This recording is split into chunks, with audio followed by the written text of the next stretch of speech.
I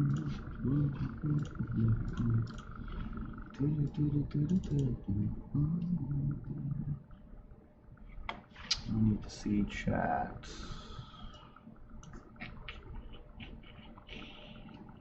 Where do I see chat? Ah, there's chat. Chat, browser.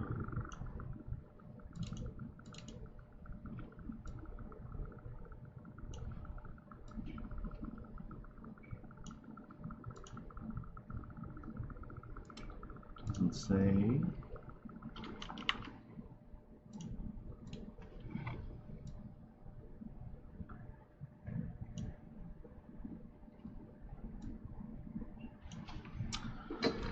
Let's see. Hey, Reefy, what's going on, man? Can you hear me okay? It's been a minute since I've streamed on this. What's going on, Reese? Okay, maybe the title is a little dramatic, but we can sit and we can talk about it. That's why I figured that would get some people's attention, but I have a lot to say, and I okay, good. Audio's working. I'm not using the other mic because I was actually listening to an older live stream, and it didn't really sound that great with like the fine F mic or whatever. So I'm just using the webcam mic. First of all, thank you for joining me on this Friday evening. Hope you guys had a good week. I'm really looking forward to the 3-day weekend. What's going on? Oh, let me pull up the proper chat. I can't read the chat in Streamlabs. There we go. Yes, there was a lots of questions on what the hell was I talking about earlier today, because I did post a somewhat of an emo message on thing, but I mean I wanted to be pretty honest about it because I've been feeling some ways, man. I've definitely been feeling some ways, and you know, not a lot has really happened, but I'm just gonna give it a minute. Let people who come up in here.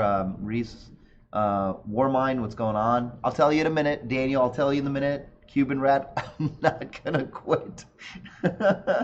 CVE, hey, always feeling okay? Yeah, I'm doing pretty good. W Brew, sad title, I know, but I try my very best to keep this pretty open, pretty transparent, make sure everybody kind of knows what's going on, because I'm just a regular person. You know, I do regular person things, and sometimes I mess up like a regular person. So, and we're going to talk about Aeroflow as well, because I definitely want to bring that up. Oh my goodness. Yeah, no, okay, so I think this is good enough. People I'll repeat myself. Yes, so I did post that there were some changes in my life. It's now, what is it? It is August 30th. So very few people know this.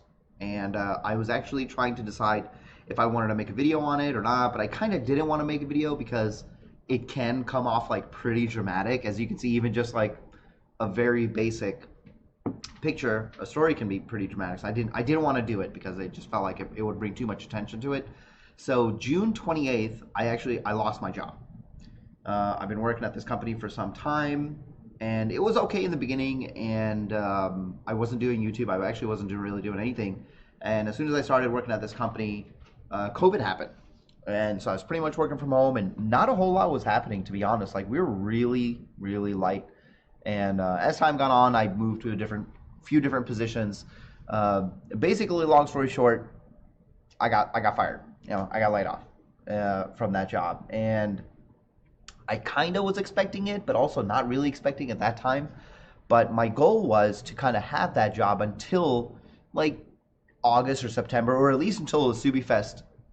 Everything with SubiFest was done, because I knew I was going to be doing a lot of traveling, so I wanted to make sure I had something.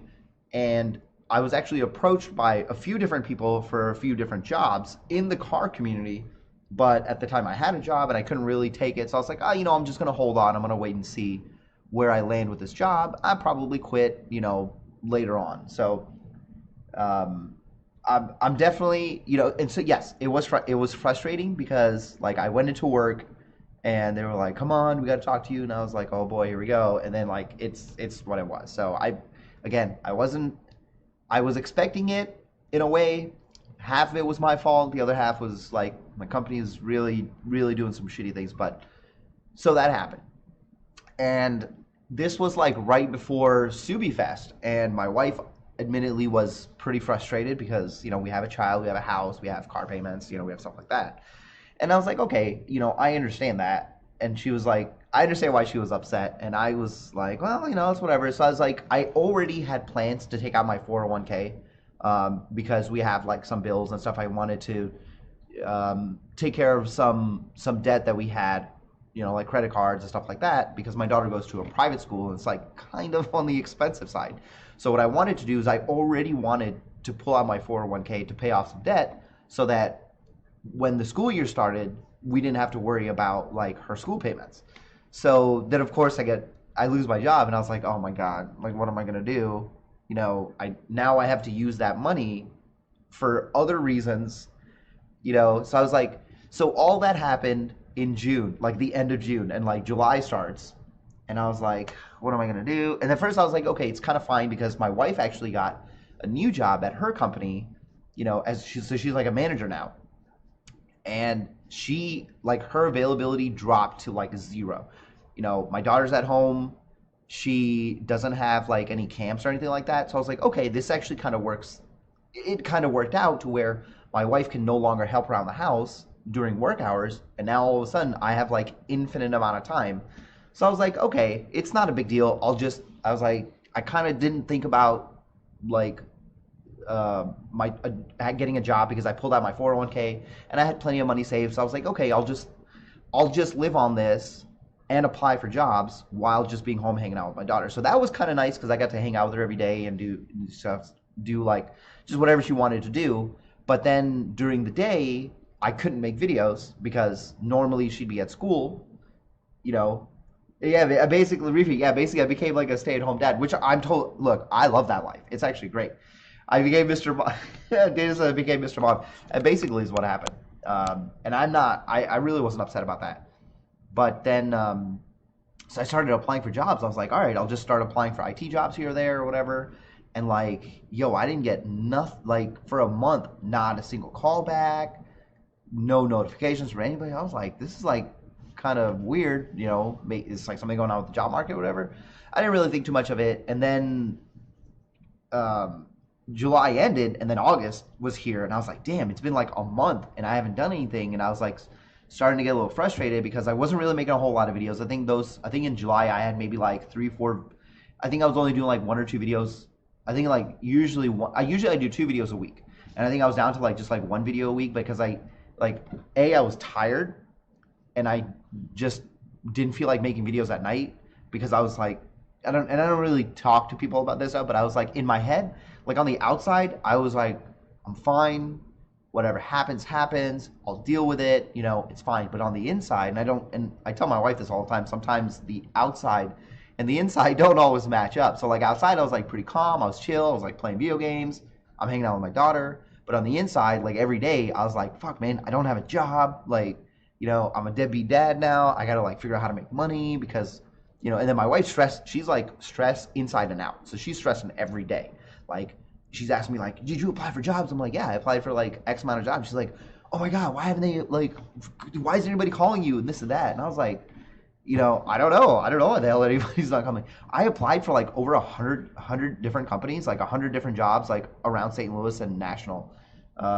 Dustin, thanks, man. Yeah, job hunting does suck. Detroit Viper applied. So, okay, I'm going to get to the Subaru part because all of this actually comes together very interestingly, and I'm going to tell you guys this story. Like, it's going to be very long-winded because that's just how I am. A Reflexer Z, software engineer here. IT market can be nuts. Yeah, man, that's the thing. Like, I have so much experience. Like, I've been in the industry for over 20 years. I've done so much stuff. So I was like, all right, shouldn't be that hard finding a job. Why does she be so hard? Reefy says jobs are super judgy. Yeah, man, that's how I feel like it's weird out there. People like people that have IT or have jobs, sometimes they feel like they're better. I don't know what it is. Matt, hey, wait, so you hung out with Jerry and I for a few minutes in Colorado when we drove up. So sorry. Hey, man, that's so much. Thank you so much. I think you went. Did you message? Did you post on the Matt? Did you post on the subreddit where like people were talking shit about my Aeroflow Dynamics video? Which we are going to talk about that. We are going to cover that here as well. I've been meaning to do stuff about that. I've just been out of it. TBD, IT jobs in shambles right now. I'm in cyber and it's horrible. Yeah, dude, I don't know why. I just couldn't. So basically, I didn't find a job. So then I ended up going, and my wife was like, you can't go to SubiFest, California. And I was like, no, I already made these plans. Like, I have to go to California. Like, you know, Airflow already bought the tickets. I already told my uncle I was coming, and I was like, I gotta go. Like, I'm sorry, I gotta go. So thankfully, my uncle lives in Irvine, so he let me just stay at his house, which is no big deal. So I didn't have to pay for a hotel. So like, really, I didn't have to pay for anything. You know, we just got, my wife, she works at Enterprise, so she got me a rental. Anyway, so SubiFest happens and everything's fine, and I was like, I kind of forgot about it for a little bit. You know, it's nice to have a distraction. So I left for SubiFest, and SubiFest was awesome, right? We get to make that video with Aeroflow Dynamics, which was really good. I don't give a damn what anybody says. It was a good video. I had a great time at SubiFest. It was really fun. And the entire time I was there, I was like, man, I got to go back home. I got to find a job. I don't know what I'm going to do. And then the guy who runs SubiFest, which I originally thought it was going to be a great idea. The guy who runs SubiFest, like the main guy, he does it all. All the SubiFests nationally, it's his responsibility, his job. He's like the VP. He's a friend of mine, and he lives down the street, and we hang out like pretty regularly. And actually, I know I'm like, people are really upset with me. I still have to like ship the goodie bags that I made for the giveaway. I'm such a shit guy. I still haven't even sent these out. He's the one who gives me all this stuff. Like everything that I have, like Subaru related, he gives me, which I'm so thankful. He actually reached out and asked me if I wanted to work for SubiFest to like help run SubiFest. And I was like, damn, that is like a hell of an opportunity. But at the time when he offered me the job, I had a job, but also I would have to travel constantly to do it. And I was like, man, that's a really good opportunity. Like that would be a great way for me to get into the car community. And so then I was like, all right, I'll think about it. And then he was like, all right, well, when you come to the next SubiFest, make sure to talk to me. We'll talk to everybody, and maybe if like everybody clicks, maybe you can work for us. So I was like, okay, that sounds great. Well, a week before SubiFest, I actually went up to meet up with him, and I was like, hey, you know, I lost my job, whatever. Is that, you know, I'm really looking forward to talking to you guys in August because I still want to, you know, I think I can work with you guys. And he tells me they filled the job, and man, no fault of his own, right? It's his job to make his team work, but I got to tell you, I was actually like really devastated, a lot devastated that like he filled the position because like I waited too long. And I was like, damn, because I was like the only other job I was thinking that I could get, but like in the car community, because I was like, if I can't find a job in IT, I'll just get a job in the car community and finally make my change. Like I'm just gonna get out of here. Let me read these messages real quick. Matt, yes, that was me, dude. I really appreciate that, man. That was really badass of you. As a good meeting you at SubiFest, glad your daughter got her gift. I know, dude. She was so happy when I brought like the dog and everything. Like she loved it. She actually posted. She taped the Travis Pastrana poster and the Rhiannon Gelsomino poster on her wall. Like, and even tonight she was like touching it and looking at it. So she doesn't fully understand, but she really loves it. Reefy has jobs down in Colorado. Link, yeah, people don't know the Aeroflow Dynamics lore, and that's why the title didn't make sense. Yeah, dude, that we'll get to that. There's a lot to talk about that. She's had tickets too, but my wife won the argument, so I gave the tickets to Remy. Let's see. Oh, more people in Colorado. Race car fan, shout out to you. Hey man, what's going on, dude? Thanks so much for stopping by. I know you mentioned a bunch. I've seen your channel, like your guys' channel, like before I even started my channel. I don't know what I was watching. There was like some old video I was like randomly watching. I was like, man, I wish I had friends to do a channel with, but like none of my friends want to be on. Actually, none of my friends that would actually be good on this want to be in front of the camera. They're just terrible people. I don't know. It's ridiculous. JD Muscle, who's that guy with the sexy dude? This sexy tank top. Check. I've had this for so long. Look at all this paint on here. I actually had to paint my wife's condo. She was pregnant, and I had to like do the whole paint the whole damn condo. And this is my paint condo tank top. Man, Dustin, keep your head up, stay active. Okay, so the story is not over. I know it's long, but there's so much to say. Sorry to happen to you. Glad I was able to make it out. Oh yeah. So okay. So that happened, and I was really upset. And I told my wife. My wife was mad at me. She's like, "Oh, this is the only job you were gonna get. Now the job is gone. What are you gonna do?" And I was trying to be like super calm, but inside I was like, "Fuck, I don't have this job." So then Subi Fest happens. So I go to California. I do all that stuff. The entire time I'm thinking like, what am I gonna do? So I come back to St. Louis, and I was like, still applying for jobs. Now I started like calling people, like messaging people, seeing like if anybody has any contacts, or like is there something that I could do over here, something I could do on the side. Nothing. I didn't find a damn thing. And then, so then I did nothing. Literally, I literally just did nothing, and I didn't want to make YouTube videos because I was like depressed on the inside. And sometimes when I don't feel so great, it comes out on videos sometimes, or sometimes I don't even want to make them. So I was like, I don't even want to make any videos right now, because even though I had all that time, I should have probably been making more videos with all that extra time I had. And I was like, what am I doing? Like, I should be doing stuff.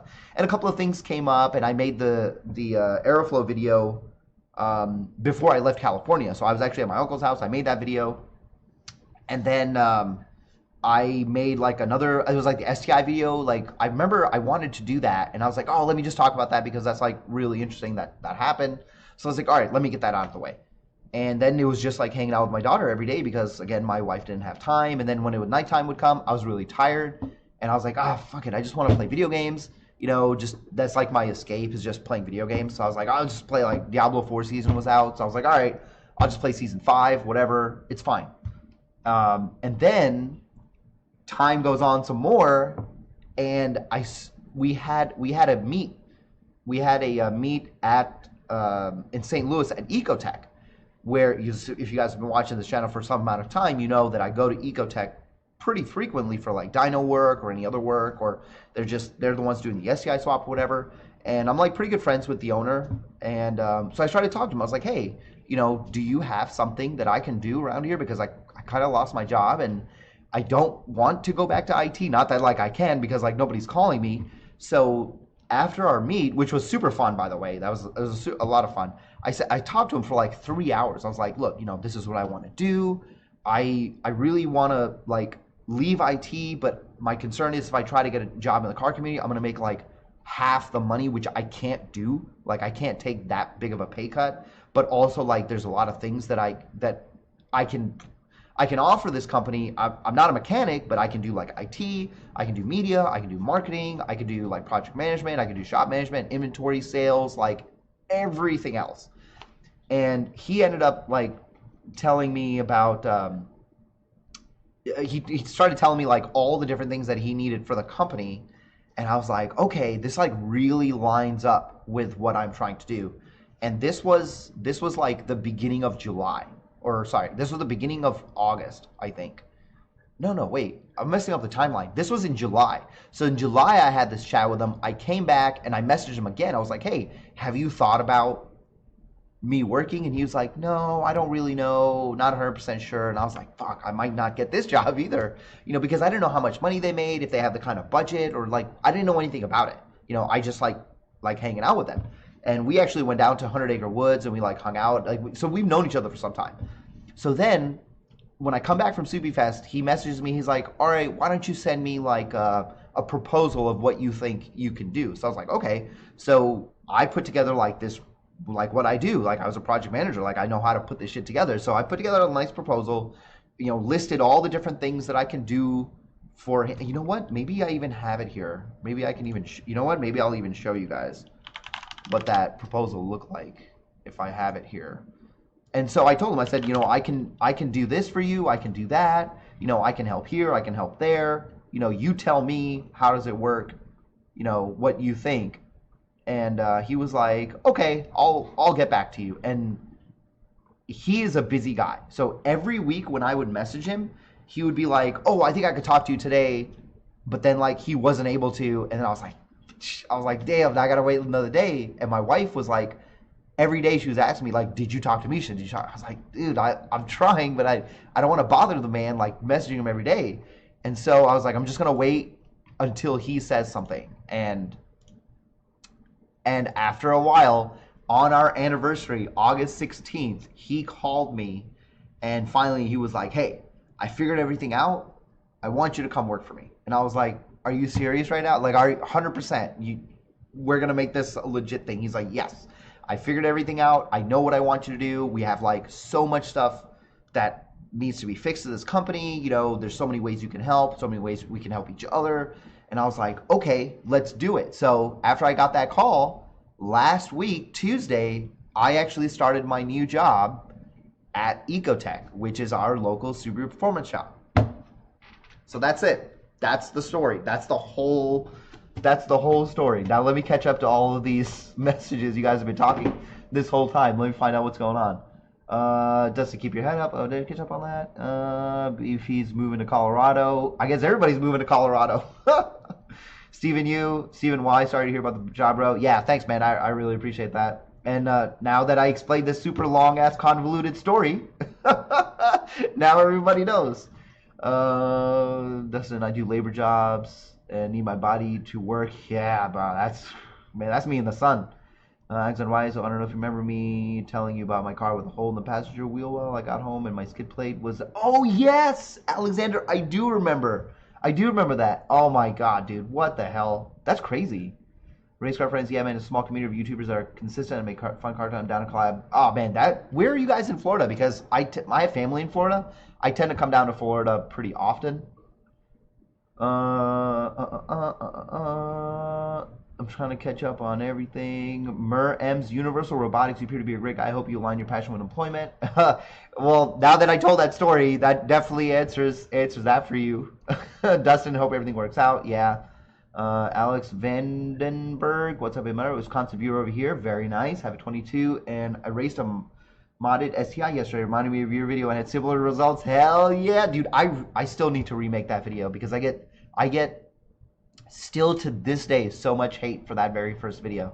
Reefy, don't ever be afraid to say what you feel. You're human, bro. At the end of the day, you run through stress and problems like us. Yeah, man, that's how it is. I've come from a family where my dad was super, super calm and super chill, and I just get that from him. Like things usually don't bother me, but they bother me inside. But I just make sure for everybody around me, especially my family, to just not be stressed, because then when somebody sees somebody stressed out, it stresses other people out. So I try not to be that way. Judges, they got a few chicks. Dude, I would love that. CV, you did talk about roller coaster of emotions. Yeah, I know, man. I know. Yes, thank you very much. But I will be honest. What I said in the title and what I said in the thumbnail, like for the first month, I seriously was like, man, this YouTube is like kind of the reason why, like some of the reason I lost my job actually. And I was like a little upset at YouTube and then me doing YouTube, because I became like really consumed with making videos and just like the stuff that I was doing. Cause like, I always tell you guys, like I make these videos, but I'm like a consumer first. And I love what I gotta say, I love what I do. Like being able to travel and meet people and meet the companies and do the races, like to me, it is so much fun. And I would have much rather have done that than my job. But I was like, if I can't even keep my jobs, like what am I gonna do here? Like it just doesn't make any sense. Why should I shouldn't even be a YouTuber. Like I can't keep it straight. So like I stopped making those videos for a while, and I was like, fuck it. I guess I'm just gonna play video games every day until I get a damn IT job, because I need to make money for my family. And I seriously considered it. And every night I would just like sit on my laptop upstairs and like play Diablo. And the entire time I was playing Diablo, I was like, I would think about YouTube. I was like, well, I haven't really posted a video. nobody's really asking for me to post anything. Maybe I'll just take like a month or like 2 off and just like not do anything and see like where it's at. And, maybe I'll do YouTube after I get a job or something or whatever, right? And like that's all I kept thinking about, because I, like, in my heart, I didn't want to like stop making videos, but also in that same side, the other side of my heart, I didn't want to make videos because I wasn't feeling well, like emotionally. And so, but no, CVE says talk about bait and switch title. No, because it's not. I seriously did consider it, and it's because I didn't have the job and I wasn't making money, and I'm like burning through like basically my savings. I was like, this is not good, like I shouldn't be focusing on something like YouTube, because YouTube is definitely a luxury. It's not my job. Like this, I made that video last year, at the end of last year. I made like $3,600, but I probably spent like $5,000. So it's not a job where I'm making money. So I was like, because my wife every day she's like, keep doing it. You'll blow up and you'll have like million followers, million subscribers, and you'll be able to just make this your job. And I keep trying to tell her, I'm like, it doesn't work that way. Like it is a long hill to climb to get to something that crazy, right? I'm thoroughly grateful that I get to do what I do. But she was like, every day she was like, well, maybe you won't get a job and like your next video will be viral. I'm like, these videos are never gonna go viral. The things that I make are for a very specific group of people.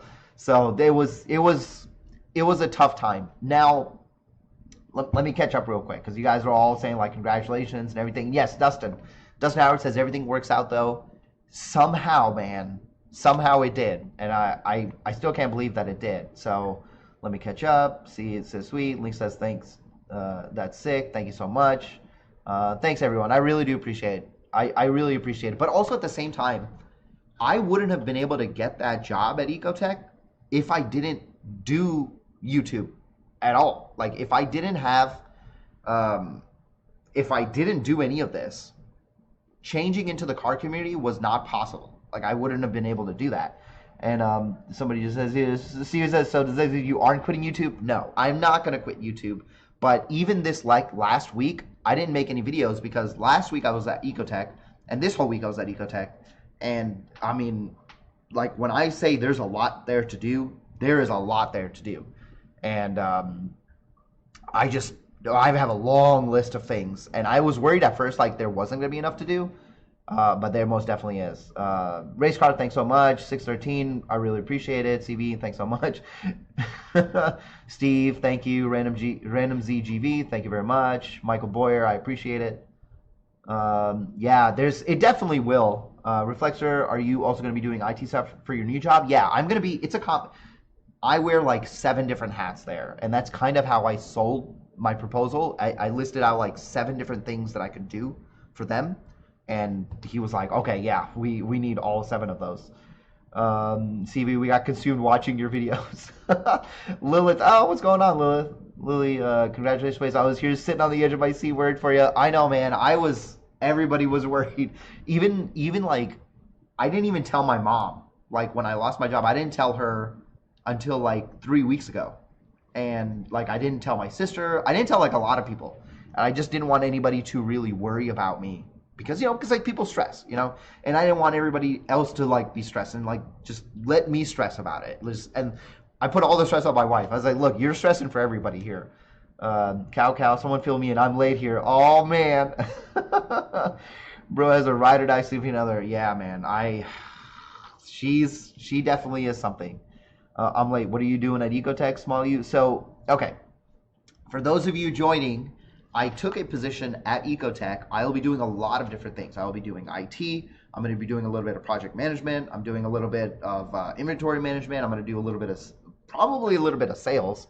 I will be doing obviously the media stuff. I've already taken over their Facebook page. I'm trying to get their YouTube page sorted out. And they have just like a lot of stuff around the shop that they've been doing for like the last 7 to 10 years. But they haven't like really focused on just like any problems. And so when I came in, like within just like the last 2 weeks, I really feel like we made some transformative changes already. Like it's only been like a week and a half I feel like to just make their lives easier and to help them do what they do better.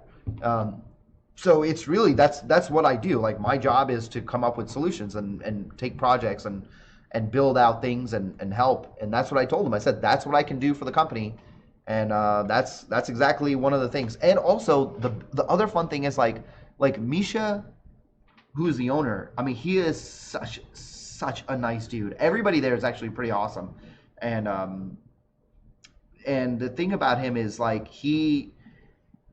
yeah, I mean, he's definitely taken a chance on me, which I cannot stress enough, like how amazing it is that he was willing to do that.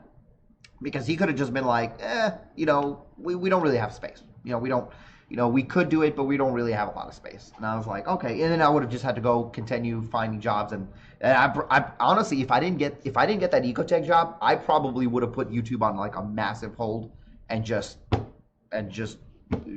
like the job hunting until I had a job. And that's what I thought I was going to have to do. And it was like that phone call, man. We were actually on our way somewhere. What were we supposed to do? We were going to do something. And we were driving, like the whole family. My daughter was in that car. My wife was in the car. And I was there and he called me. And I was like, oh, it really felt like a weight had been lifted. Like, there's still more that we need to talk about. Like, we need to talk about pay. We need to talk about, like, what my job title is going to be. But I don't care. Because this is, like, I'm in now. Like, I successfully left IT. And I am in the car community. And I'm in the car community in the way that I want to be. Like, I'll give you an example. I go into work, like today. I went into work. I check in with Misha. I'm like, hey, man, what's going on? I have a couple of things on my list. Here's what I want to do. What should we do today? And he'll be like, oh, there's a car going on the dyno. If you want to go make a video of that. I'm like, fuck yeah, I do. So I go next door to the dyno.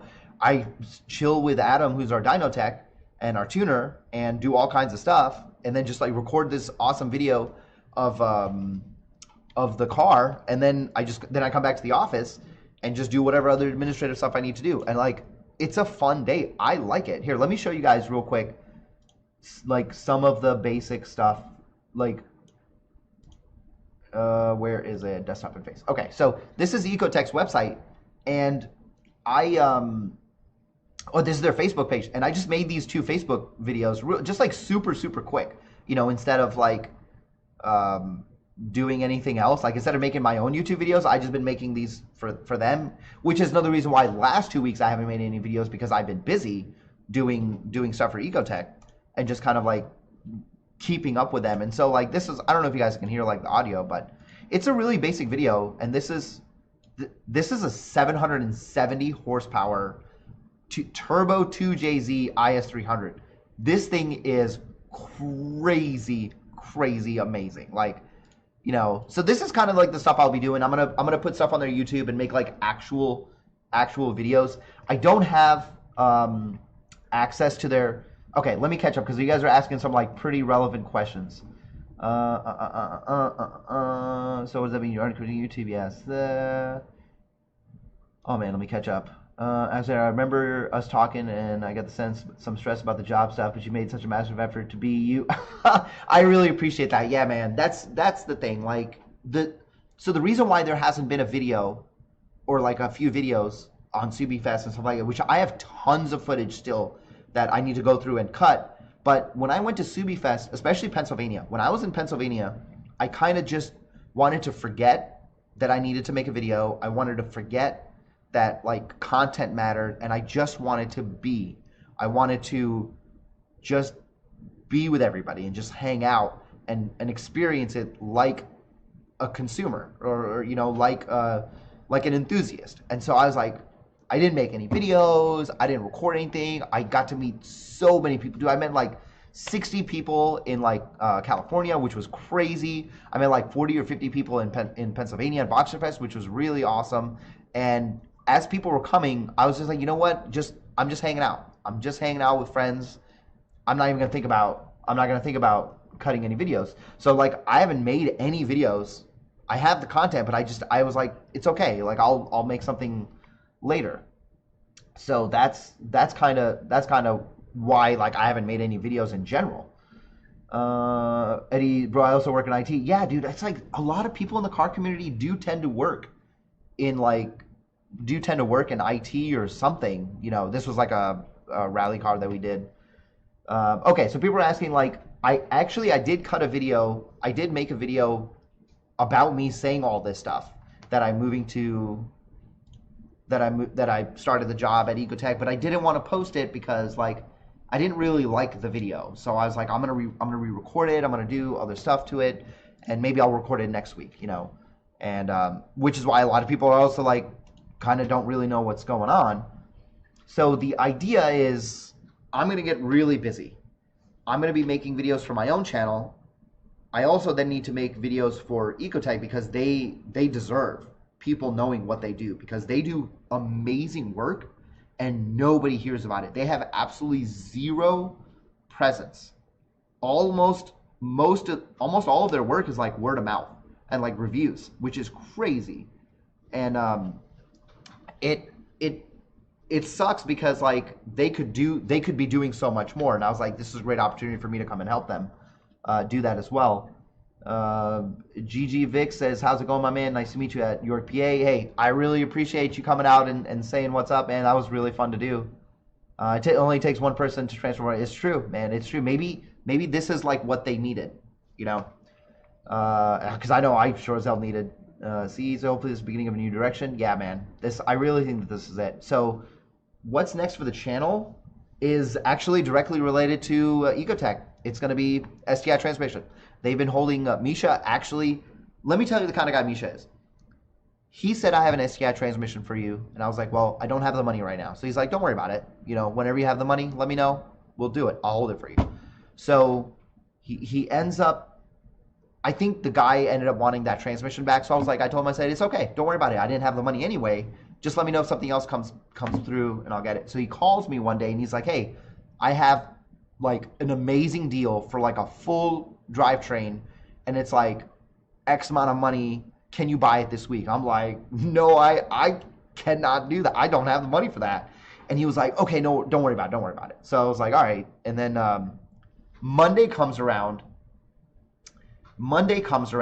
and I message him. I'm like, hey man, really sucks I wasn't able to get that transmission. He's like, don't worry about it. I bought it for you. And I'm like, I was like, you what? I was like, are you serious? He's like, yeah, I bought it. Don't worry about it. It's here. Whenever you're ready, you bring me the money or whatever. We'll sort it out. Don't even worry about it. It's yours. I have it for you.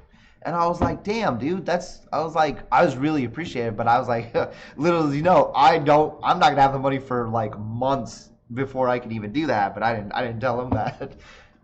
So like that's the kind of person that I'm working for. So I'm really excited. Let me catch up. See, if it wasn't for your channel, if it wasn't for my channel, but at the same time, if it wasn't for like companies like Jeff Perrin, like supporting me, you know, other companies, yeah, I've like worked with them, but like really it's been the people that let me kind of go out and do whatever I want. And also the community for better or worse, for watching the channel. If those things didn't happen, I mean, to be honest, I wouldn't have lost my job in the first place. So really, it's your guys' fault. Oh goodness. Oh yeah. So they don't just do Subarus. They do like all Japanese imports. They do BMWs, Volkswagens, Audis.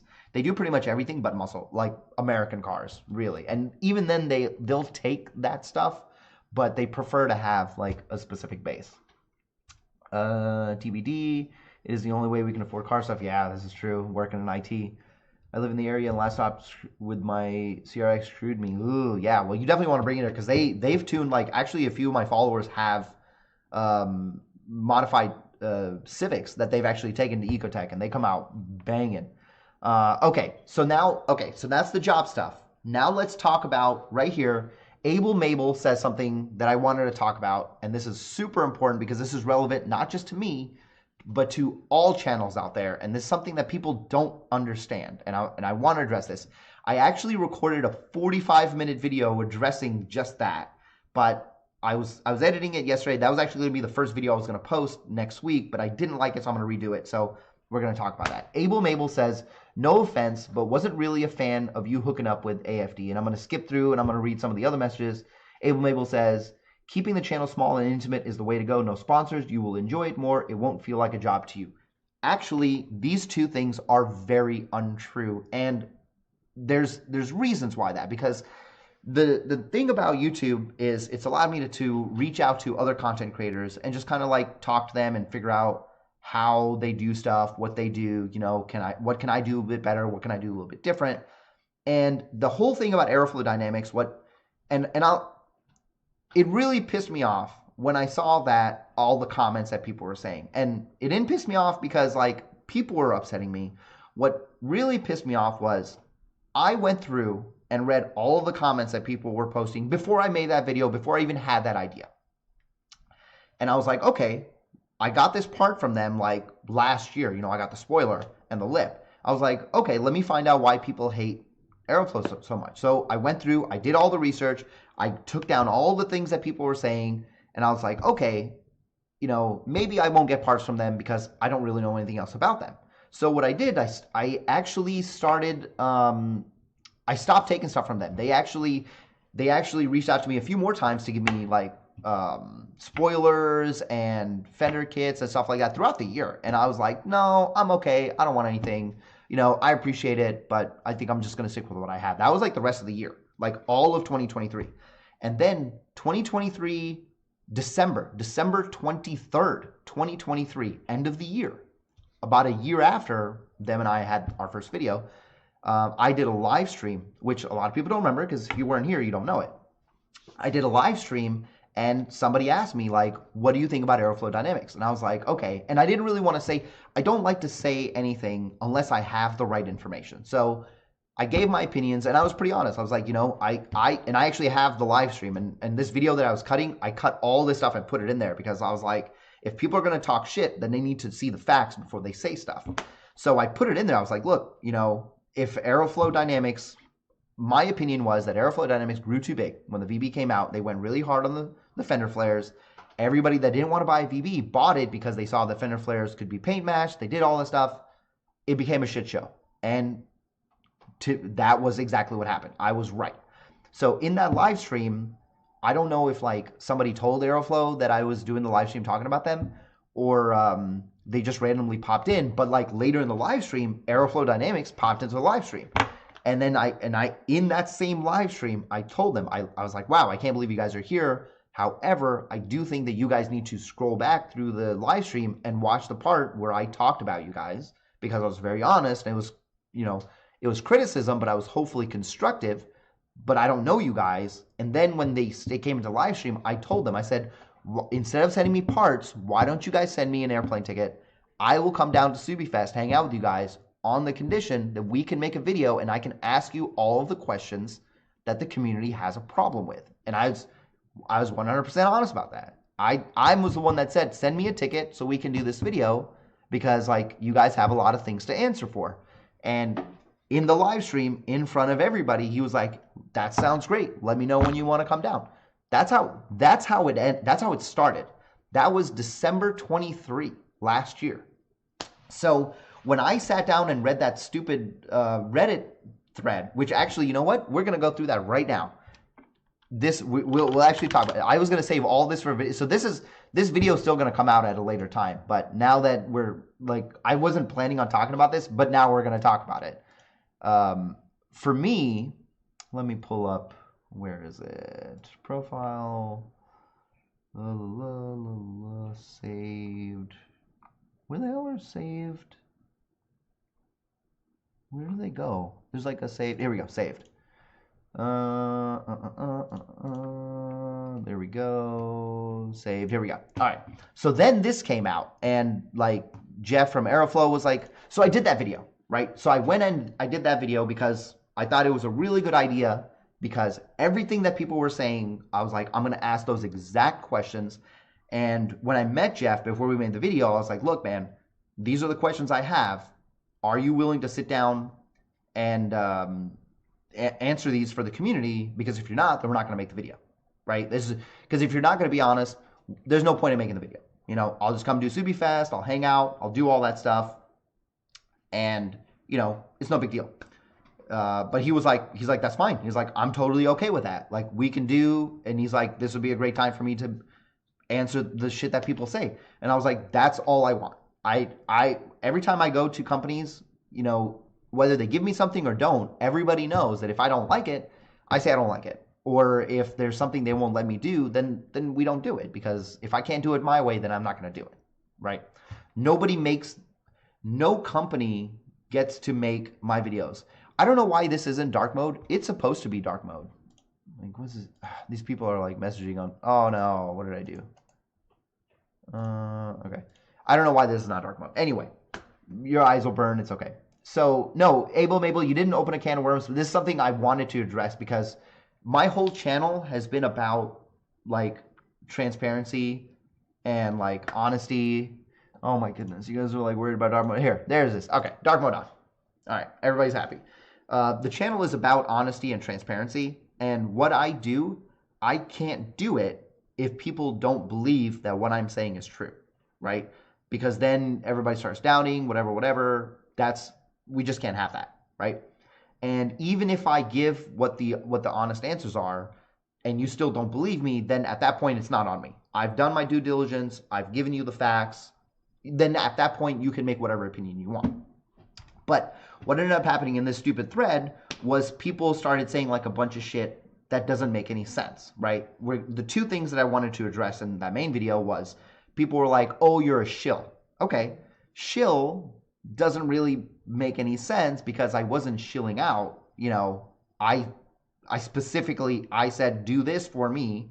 It was like, you know, do this and I will do that. I will come hang out with you, but I need this in return, which is answers. The second thing people still to this day keep saying is like that Airflow Dynamics just drop shipping. They're saying it while I'm standing in their actual warehouse. So it still doesn't make sense to me how that is.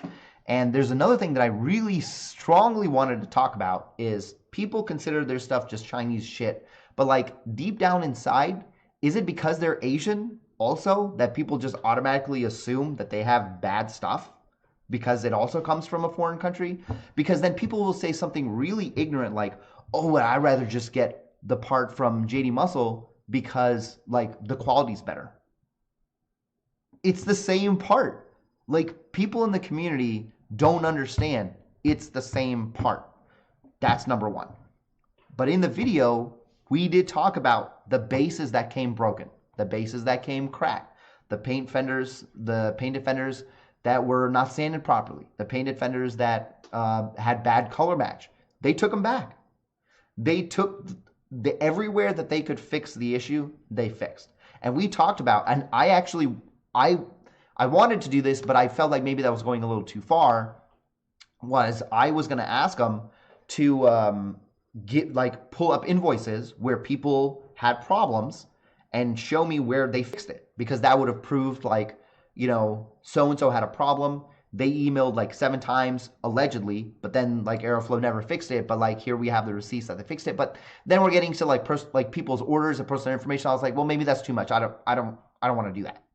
So the thing about it is like, yeah, you say that, Abel Mabel, but like the number one thing that people keep saying is like, is Chinese crap.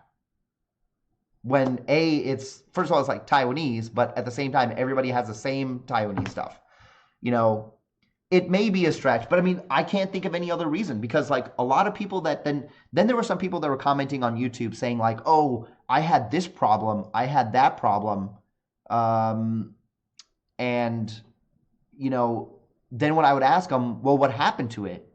Then they either wouldn't answer, or they'd be like, oh, well, yeah, they got it sorted out. So I was like, then why are you complaining? Like, I don't understand. If you had a problem and they fixed it, where is the customer service issue, right? Like and then people were like, then in this thing, people were like, well, he's not being honest. I'm like, the fuck am I doing here? If I'm asking the owner the question and the owner says, yeah, we fucked up, but here's why we fucked up, and then we try to help people take stuff back and fix it, and the customer is still like, well, you never fixed my problem, but the company has the invoice saying they fixed it, then who the fuck are we supposed to believe, right? If the community keeps perpetuating the problems instead of going back and even saying like, yeah, well, I had this problem, but they fixed it, which people usually don't do, then we continue having the problem where people think that a company is bad.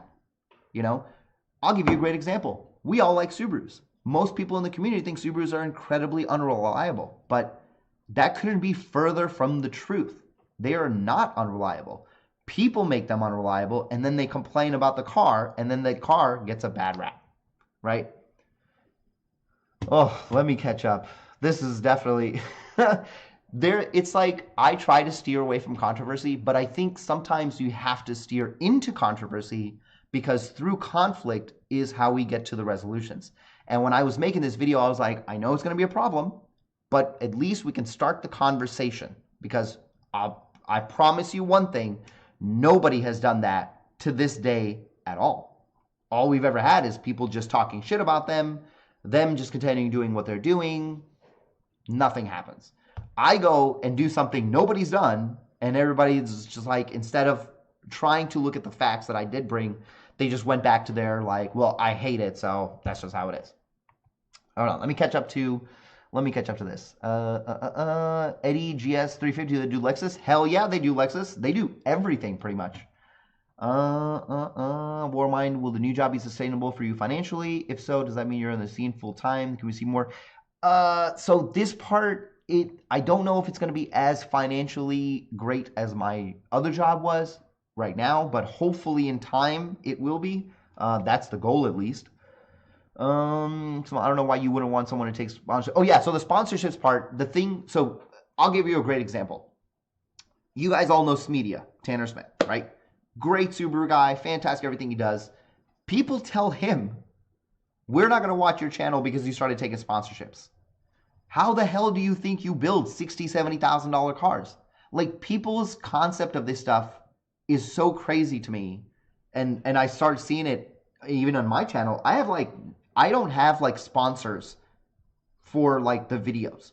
People send me parts, but they send them because they get marketing, but I can say whatever the hell I want for them, right? Nobody really sponsored the video unless I say it sometimes, like, is video sponsored by, but like I really don't have any sponsors. Like, nobody pays me to say anything. Nobody pays me to go anywhere. Nobody pays me to make a video. You know, if they make a part and it's great, I like it, cool. If I don't, I just move on, you know, end of story. That's how it works.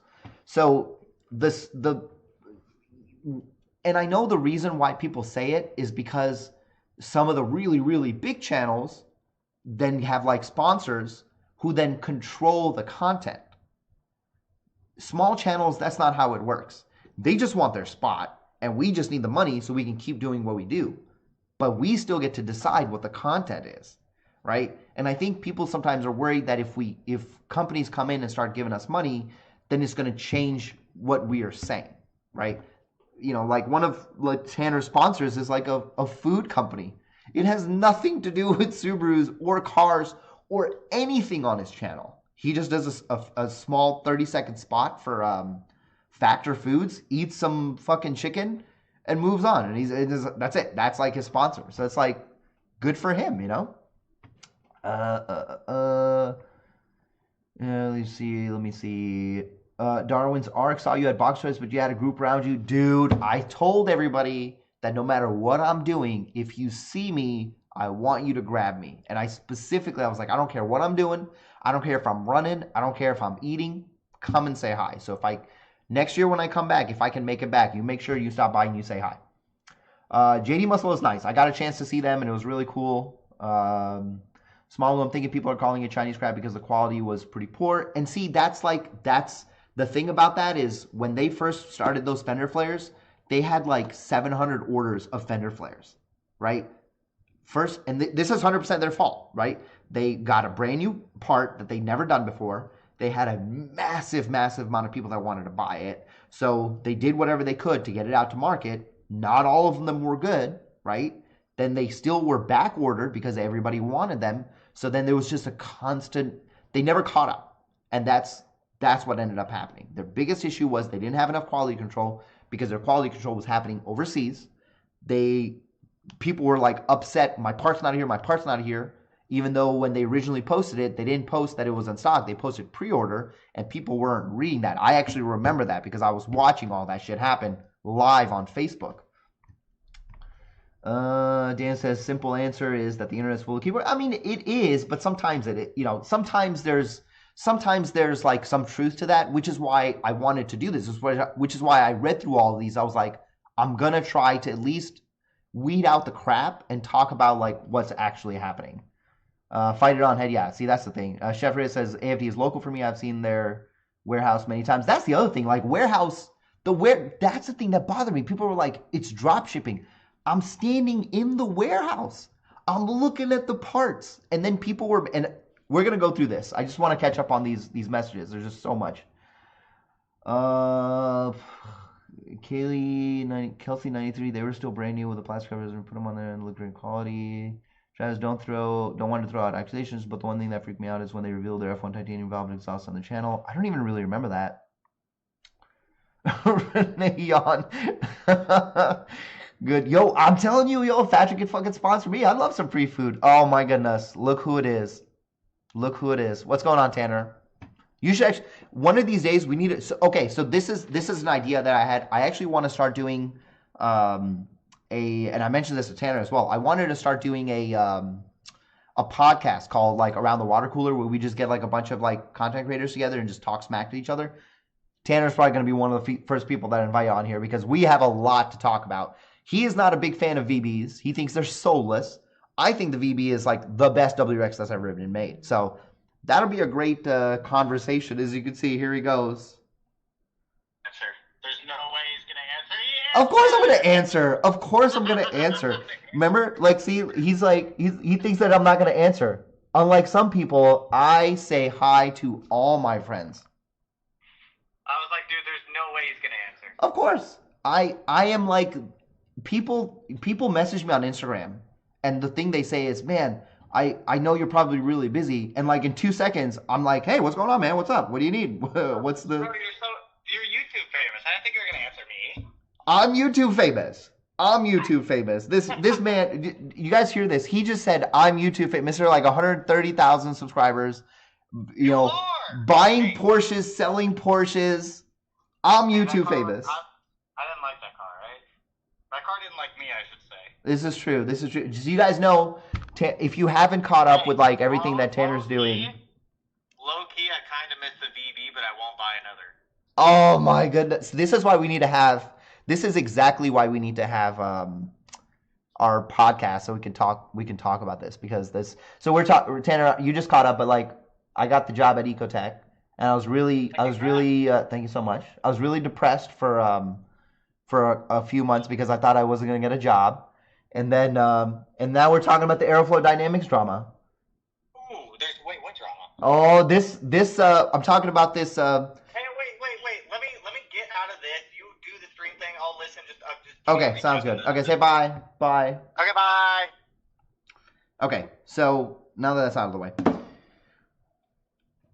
let's get into I want to read these things. Okay, let me read this stuff, because this is really good. Okay, so somebody posted on subreddit, said, Heavy Metal Rex endorsing Aeroflow Dynamics. Thoughts? His follow-up comments are pretty defensive against any negative feedback concerning their record. Okay, I was pretty honest with my answers. So the strict guy says, AFD is crap, I won't give him any business, but Heavy Metal Rex is doing an interview, and if he gains exposure, great. I'm surprised they have a CNC machine. I'll be honest, I was surprised too. I walked in, I was like, that's pretty cool. You know, they build all those metal splitters in-house, so that's cool. Netfort says, AFD honestly feels like an anomaly, the owner of the company. So this is something that was also said. I actually never really watched a lot of their videos, and I know that they have like a new owner that bought the shop or whatever, and, you know, excuse me, he doesn't do much in the shop. He just owns it and lets Jeff and them do like whatever they want, you know, so like that's kind of nice. Neighbor, I've heard the guy in HM video say AFD owner owns like 20. Yeah, so I didn't really know that part. And now they're talking smack about like their sales stuff, which I'll be honest, a lot of companies do that. They put things on sale, but they're not really on sale. So like I can't argue that one, right? So that has nothing to do with me. So let's get down to something like, okay. Oh, Matt, so this is you right here. Matt actually went in there and was like, you know, you guys don't know what the hell you're talking about. Heavy Metal is great, blah, blah, blah. You know, so I appreciate that. And then somebody was like, yeah, you know, he's pretty genuine. I'll continue to watch his videos, but just hope his followers don't have issues with AFD. When people asked me if they should buy from AFD before I went to California, I was totally honest with them. I said, look, I don't know what's going on with them. Their shipping seems to be like, they seem to take a long time for pre-order stuff. I don't know if you should buy it. I can't make that decision for you. There's a lot of other companies, maybe try a different one. Cheesecake, I'm one of the very first VB owners. Oasis has done a tremendous job putting VB on people's radar. I don't know if I can take credit for that, but I think other people have as well. But I've tried to do the best I can. So they talk shit about their forged wheels, which I think they are actually forged. But okay, this is where the drama starts. Okay, this is where the shit hits the fan. Slow WX says, not gonna lie, Oasis seems pretty desperate to gain subscribers on YouTube and network with people. That desperation definitely makes me give his opinions second thought. Think about that. There's 40,000 or so VBWXs sold around the world. There's only so many people that watch Subaru videos. So I get the people that watch Subaru videos, then I get the people who watch VB videos, and then I get the people who tune their VBs. It is a very small group of people that I'm catering to. So this person thinking that like me making this is going to get me like an infinite amount of subscribers or like it's just going to blow up. I don't know. This is the misconception that people have of YouTube. It's actually not that easy to get a shit ton of subscribers by making a video. Society's Pinata says, I'm a subscriber and liked his videos, but this ain't it. I've had 3 orders from AFD and 3 of the worst customer service experiences. Okay, that's fine. That happens. There are stories for bad products and service in here. Sucks to see him ignore all the feedback. For subs, likes, parts, commissions. No parts, no commissions. Honestly, my most disliked video that I've ever made, and hardly any subs from the video. If anything, I actually lost, I think, like 22 subscribers for making that video, which, again, that's fine. That's your opinion, right? You're accustomed. You're allowed to have that. Big Energy. This guy posted like 7 times in this forum. Here says I can't take that dude seriously. The computer in his WX has a higher IQ. Here, I assume he's talking about Jeff. I don't know. So then Toon Sleeper says they just found a way to live fast and furious life by drop shipping again. My man Toon Sleeper never even watched the video. Oh my God, what the hell am I doing? There we go. It's crazy to me. Again, I'm standing in the warehouse and they're saying they're drop shipping. Oasis is the man. He probably just thought it was a good content creation idea, which I genuinely thought it was. I still to this day maintain it was a video worth making. I've had bad experiences with good companies, good experiences with bad companies. This happens. Oasis is going to make content with everyone in the Subaru community if he can, as he should, which that's exactly 100%. That is my goal, is to make videos with everybody. I am not biased. I don't prejudge. I give everybody a chance because I think everybody deserves a voice. Hell, everybody on Reddit has a voice. Wants to go fast. I don't have any first-hand experience with AFD. I like the traveling tour for Heavy Metal X is doing, so I really appreciate that. What Heavy Metal X intentions are is his personal business. I don't see anyone else out there doing these shop visits. See, when I read that, I was like, exactly. Name me any content creator you have had that you have seen in our community go this far to get the answers. And like, I literally get in my car and I will drive for a day and a half to get answers for this toxic ass community. But then the very bottom, this is like the most important thing. Everyone should do their own due diligence for my parts. I don't care if it's me. I don't care if it's Joey Metalto, Cody, Tanner. I don't care who it is. If you want to buy a part, you watch like tens of thousands of videos before you make a decision, right? You don't watch one video and you're like, okay, I'm gonna buy what that guy said. This is one of the first, like the second defense one here. Says I don't think he's selling out, but he probably could have done this differently. My issue is here that the community has spoken their problems, so why go to AFD to allow them to give some fake corporate excuse? This video makes it seem like AFD problems are over-exaggerated in the community. It's not. I would love to have seen the community have a chance to speak on their issues. I kind of agree on that. My counterpoint to this was the community did speak. The community has been bitching about aeroflow dynamics for longer than I've even owned a WRX. All I did was take the VB people's experiences and ask them what was going on with it. And the fact that this person thinks that AFD over-exaggerated them, That's not what happened in the video at all. Jeff admitted to all of the problems that I asked him to admit to, because I was like, why is this happening? Why is that happening? He also says to bring back Owner's Lounge. The problem with Owner's Lounge was that I was really upset because I would ask people to come to the channel, like people from the community, and they kept flaking out on me. So I was like, I would plan like a night to do a video and like a person wouldn't show up and it would just be a waste of a night for me. So I just kind of stopped doing Owner's Lounge. And I started doing Owner's Lounges with like other content creators because then I can confirm that they're actually going to show up. I'd love to do that again with people that have like cool builds, more than like even my car I don't consider very cool. You know, not just like a full bolt-on car because we all have those, but like something that's like a little bit beyond that. I'd love to talk to you guys about that. This guy says, I don't get the vibe he was endorsing AFD. For what it's worth, AFD has been around for ages and reputation has actually increased. You know, it's maybe, maybe not. That's a, you know, your opinion on that. Not fond of AFD products personally. Quality is low and CS is poor. I think, and again, they admitted that. He even said in the video, we're trying to add more staff on our customer service team so that we can do a better job. And you also have to admit, sometimes customer service people aren't always great. You know, sometimes you just hire, you know, you kind of get like younger dudes who maybe don't make a whole lot of money, so they're just like, whatever. And like, that's kind of what happens, you know? Sometimes they get bad guys. This guy, I Am Panda, says you guys are rough. I thought the video was pretty fair. He didn't chill. He did a fair interview and let them talk and show their shop. That's pretty much what it was. Brand new VB owner bought a grill. The box had a made in China sticker. The video from YouTube has them stating they make things in house. This again, so this is the part where like you have to pay attention. I never said they made everything in house. I said they made just the splitters, and even they said we make just the splitters. And even in the video, he said that they had issues with their factory overseas. Like, he was totally honest with all of it. Like, I'm blown away that people didn't see the honesty in there. Like, the man actually was like, yeah, we keep fucking up. This is a really good one. I've never really been a fan of heavy metal WRX. Okay. And endorsing AFD really puts the nail in the coffin. I see so many posts on the VB sub and even the WRX about AFD and how people order and get damaged parts. They did. This is true. They did. But now it's obviously considerably less because they fixed whatever QA issue they had, which they again admitted that they had. This man again says shielding is bad in this one. Whatever, nobody cares. So then I was like talking to, I can't remember who I was talking to, and they were like, don't reply, just let it go. And I was like, I can't. And it's not even like, it doesn't even hurt my feelings. It's, we need to be able to have an open dialogue with the community. We need to be able to have an open dialogue with content creators, and we need to have an open dialogue with companies.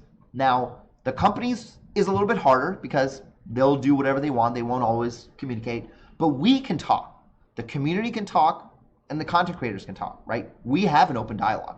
That's called the comment section. That's my Instagram. That's Facebook. That's Reddit. I read all this stuff because I want to know what's going on in the community because I care. As a content creator, fine, but more as an enthusiast because I still have a car that I enjoy. I need answers too. I don't have all the answers. So this is how we communicate. And when people think that only one side is communicating, or like what the guy earlier said, you know, why would you give Aeroflow Dynamics a platform to speak? Why the hell not? The internet has had the platform for years and years and years. Why not ask them and hold them accountable? That's what I did, right? Big Energy again. What a shill. I used to be a follower of Heavy Metal Rex. Sellout. I don't really care. Like, if you didn't like me, then it doesn't really matter. I respect the hustle, but it's not a good look. If it ends up costing him a bit of his rep, then rightfully so. I'll give pause to anything he says from now on, and we'll look elsewhere for a plethora of opinions that are out there. My counterpoint to that is we don't have a lot of VB channels. And I say that with a very unfortunate tone. I wish we had more channels. And to this guy, I say that's great. There are a lot of smaller channels that I actually follow that unfortunately don't get a lot of views, so people like that should go and look at all those different opinions and watch all those channels. I totally support that. Lots of people have bad experience with them, but I guess my painted flares are perfect. That's kind of what I heard. Somebody mentioned ECS tuning and them having like a lot of drama on Facebook, but I've actually never heard of ECS tuning before. I've gotten several things from AFD and never had any trouble. Color match vendors. I mean, that's the thing. Like, usually when people have good experiences, they never say anything ever. This guy says he's in the subreddit just saying, and the other guy was like, who cares? And The guy after that was like, so is AFD. It's the internet. People don't care. This guy said, who cares? I just like the car. This guy said, I unsubscribed. Okay. This guy said, lame. This guy said, you should have known better not to associate his rant with theirs. Whatever. This is a good one. Classic YouTuber gets paid money by shady company to endorse shady business practices, then gets defensive when called about it. That's a really good one. Nobody paid me, and I'm allowed to have a voice just like all these people. And actually, everybody's allowed to have a voice. This guy posted a rainbow, said, what a douche. Says, so what? Says who? And then Big Dick Energy came back again the next day to like add another message for some reason. Said, suck up.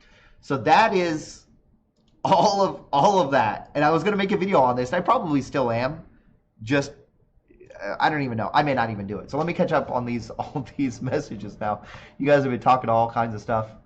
Oh my goodness, where did we leave off? Dude, I don't even know.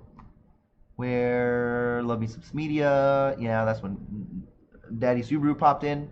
Oh, Alexander Weiss, he abandoned the VV for a busted Porsche. Yes, he did actually. That's actually very true. You did do that. Somebody says, get my pants from Kohl's. If you're local to AFD, go in person. And pay cash or Zelle, and they hook it up. Well, hey, what's going on, Grant? Welcome to the stream, Chris Charles. Welcome to the stream. Reddit is a cancer, but it is where people talk. And you know, as a longtime gamer and like WoW player, I've lived on Reddit for better or worse. I go there a lot and probably waste a lot of time. Eric P, hi from Denver. Did I miss your trip out? Yes, man. I'm so sorry. I went to Denver earlier in the year, I think it was, and I wasn't there for very long. I got to meet up with Matt and like one other guy. It was super like I couldn't get anything done. Oh, and then John Cooley from Flatirons Tuning, I actually messaged him before I went because I was going to do a video over there with them because they do like podcasts and stuff. And they messaged me back.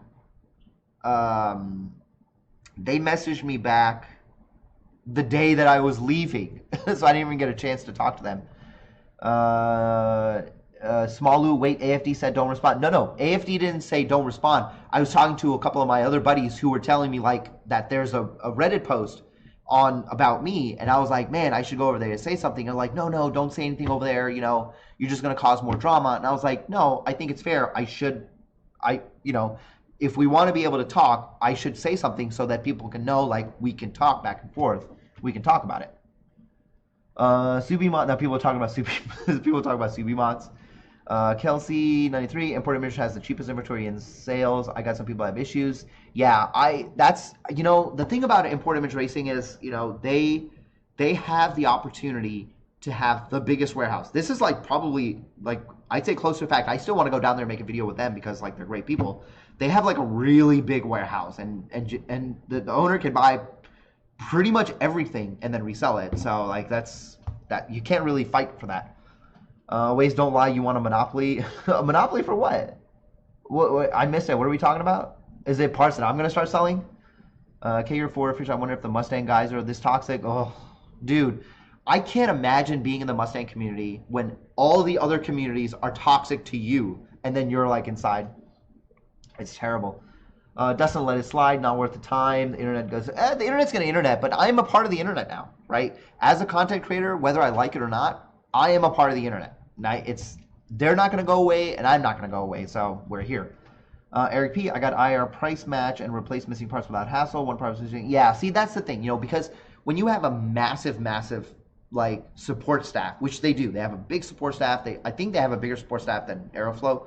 They have tons of customer service guys. They have tons of warehouse people. I think they maybe that's what it is. Maybe they just need to hire a few more local customer service guys to kind of help them out. They can do that stuff. And plus, your boy over there at Import, like, he buys everything.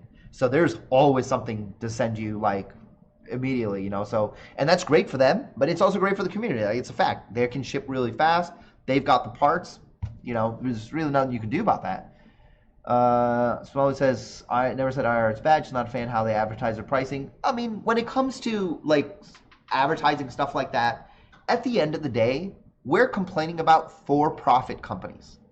Just like how people complain about the STI. I don't even know why I said that. That's just going to start more drama. about the STI not being here. Subaru, like all these companies, are for profit, right? They do what they can do to make money. That's the bottom line. Sometimes it's good that they make money in a good way, right? That's preferred because then people don't feel so bad paying them. But you know, Warmind, imagine caring so much about a company you don't like that you shit on a YouTuber covering content on a car you're passionate about. That's like shitting on MKBHD because he covers Apple. I mean, that's it. I understand that people are upset, but I was amazed at what they were upset about.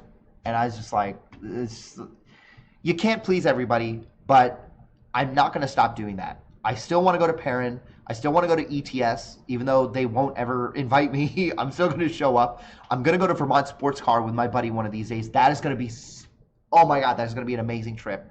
I still need to go to Import Image Racing. I want to stop by, I want to go everywhere. I want to try to go to every community or every company.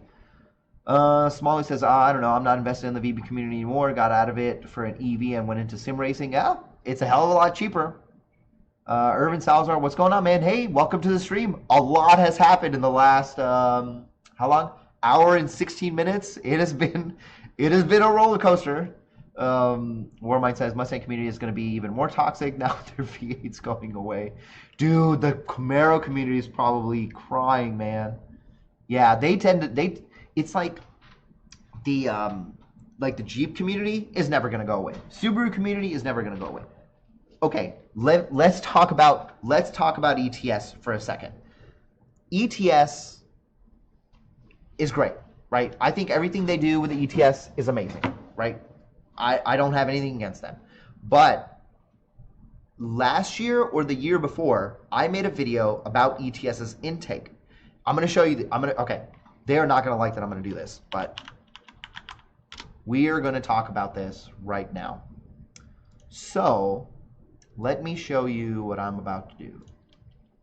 So Extreme Turbo Systems. So you guys remember when ETS's intake came out, they said intake requires no tune, right?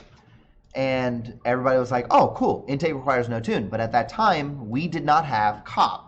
So without that, nobody was able to monitor like AFRs and stuff like that. And when the ETS intake when we finally had COB, the ETS intake was like doing all kinds of weird stuff because it was like a bigger housing, and so people's like AFRs were off and all that shit, right? All that drama happened, and some people claimed like their cars blew up because of all that stuff, or whatever the case was. So I made a video about that. I made a video. Let me see if I can find that video. Content, ETS intake. Here we go. So this is the video I did. I said it's bad. It got a ton of views, but it was more for like information purposes, right? I needed people to know that if you're going to buy an ETS intake, be very careful. Get the sleeve. Don't do, anything wrong with it. This has like 9,000 views. 2022 is when I made this video. So that happened, right? So then it came out that you do need a tune for it. You can't just put it on. It's going to be a problem. There's too much air flowing, blah, blah, blah, whatever happened. So that's what I made the video, and I specifically said that they said on their thing right here, no tuning required. That's it. So the reason I said that, I said the issue with that is they also didn't come back and say like, oh yeah, we kind of got it wrong. But the Wayback Machine doesn't lie. The internet is always here forever. So the Wayback Machine, if you guys don't know, is the Internet Archive. Yeah, I did get an ad on my own. Did I get an ad on my own video? Yeah, dude. I mean, like, of course I got an ad on my own video. I have to pay like 2 cents now to skip the stupid ad. So is it in there? I'm trying to remember where, like, here we go. Does it say, did I say it here? Okay, anyway, it doesn't matter what's in the video. So here, it specifically said, no tuning required, that's it, right? They didn't go back and like say anything to the community, be like, hey, we're real sorry. you know, Cobb wasn't out, blah, blah, blah. This is what it is. They just were like, here's a sleeve. Don't worry about it, right? But we had too many people in the community that this was a new car to them. This was their first turbo. This was their first manual car, all that stuff. So what I ended up putting was, I was like, I went back to the Internet Archive where everything is stored forever, and I went back to their page before tuning came out. This is not even tuning. This came out, let's see, this page is from 2022, August. Yeah, this is, so we didn't get tuning until November 2022 at SEMA. So this is, look, like 3 months before that. And this is the old page. Look right there. No tuning required. They said it on their page. So I made a video on that. And for the longest time, they didn't say anything. And then right here, they actually came back and posted this right here. And I'll make this a little bit bigger for people who can't read. So they left a comment like, this was like last year. So I made the video in 2022. They posted in 2023. I wanted to work with them, and I messaged them a few times, and they just never messaged me back. And so they came, and then they said this, you know, we did have a small percentage of our customers experience dam issues that they had reached out to us for a solution, so we were able to pull some additional data from the test car, blah, blah, blah. That's great. You know, that's what they should do. In this comment isn't where they should have done it. They should have done it on their page. They should have done it on their social media, somewhere else. So and I don't know if they did, but if they did, I looked everywhere and I didn't see it, right? And if I'm looking for purpose to try and find it and I don't see it, people who are just living in the world are not just going to randomly see it. So I replied and I was like, you know, I appreciate that. You know, I think responding, opening a dialogue has caused a lot of confusion for new WX owners. Originally on your website, and I even told them that. I was 100% honest with them. I said it right away. I said, look, you know, we have new people, and you even said no tuning required with asterisk or addendum. You know, now I'm sure you guys do all your research as your intentions to harm anyone's car. I'm not saying anything like that negative. I just want to point out that on forums, especially on Facebook, we had a lot of conflicting data because people were saying that, you know, I'm having issues now or whatever. But people still were like, oh, just get the ETS tune or just get the ETS intake without a tune. Again, because it turned out to not be true. This is why I talk to companies. This is why I go and I want to go to companies, because I can ask these questions directly to the people who run them. And I was really hoping that they would have like replied back. And I even told them, I said, I fucking love you guys. Like you guys are amazing. But like, you know, we need to be able to try to do a little bit better. You know, I try to do a little bit better. You're a company who wants to sell parts. You need to do even better than that. And so I think because of this intake video, I don't think they're ever going to work for me. And I considered just like taking the video down, but I was like, what good does it do? And I probably, you know what? I think I am just going to do it. I'm actually just going to take this video down right now. Because there's no reason for it to even exist on anymore. So ETS, if you are watching this, which I highly doubt that you are, this video doesn't need to exist. You solved the problem. Everything is done. So I'm going to make this one private because this drama is done. Done. See, you guys all saw it. They resolved the issue. I should have took this down a long time ago. I didn't even remember it. Like that's my fault. It's been like a year, and it's probably irrelevant. So now that's not going to pop up. But this is like, these are the reasons why we should be able to go to, which is why I like to go to companies and ask these questions and like talk to everybody. I think it's like this is like super relevant stuff. What do you say? You're telling ETS now? Dude, you should totally, like, do you have any contact with them? Like, you should totally tell them. Everybody was here. Everybody was here when I made that. What's it going on? Warmind says there was YouTube implemented an ad blocker. I heard so unrelated to any of this, I am actually in like tons of subreddits for new YouTubers and like small partner channel and this that. And when the whole drama happened about like ad blockers, people were worried because like some channels, their livelihood is ad revenue. And so if you can't watch the ads don't run, and channels don't make money, then channels can't do the free content that you all consume. And we're actually going to go right back into the whole sponsorship thing. I feel like that's what's going to happen. Nah, don't take it down. Why should I? No, but Small You, I think I should take it down because I don't need people going back and watching that video today and seeing like, oh, actually, you know what? Maybe you're right. Maybe it is relevant to keep because maybe people do go back and watch it now.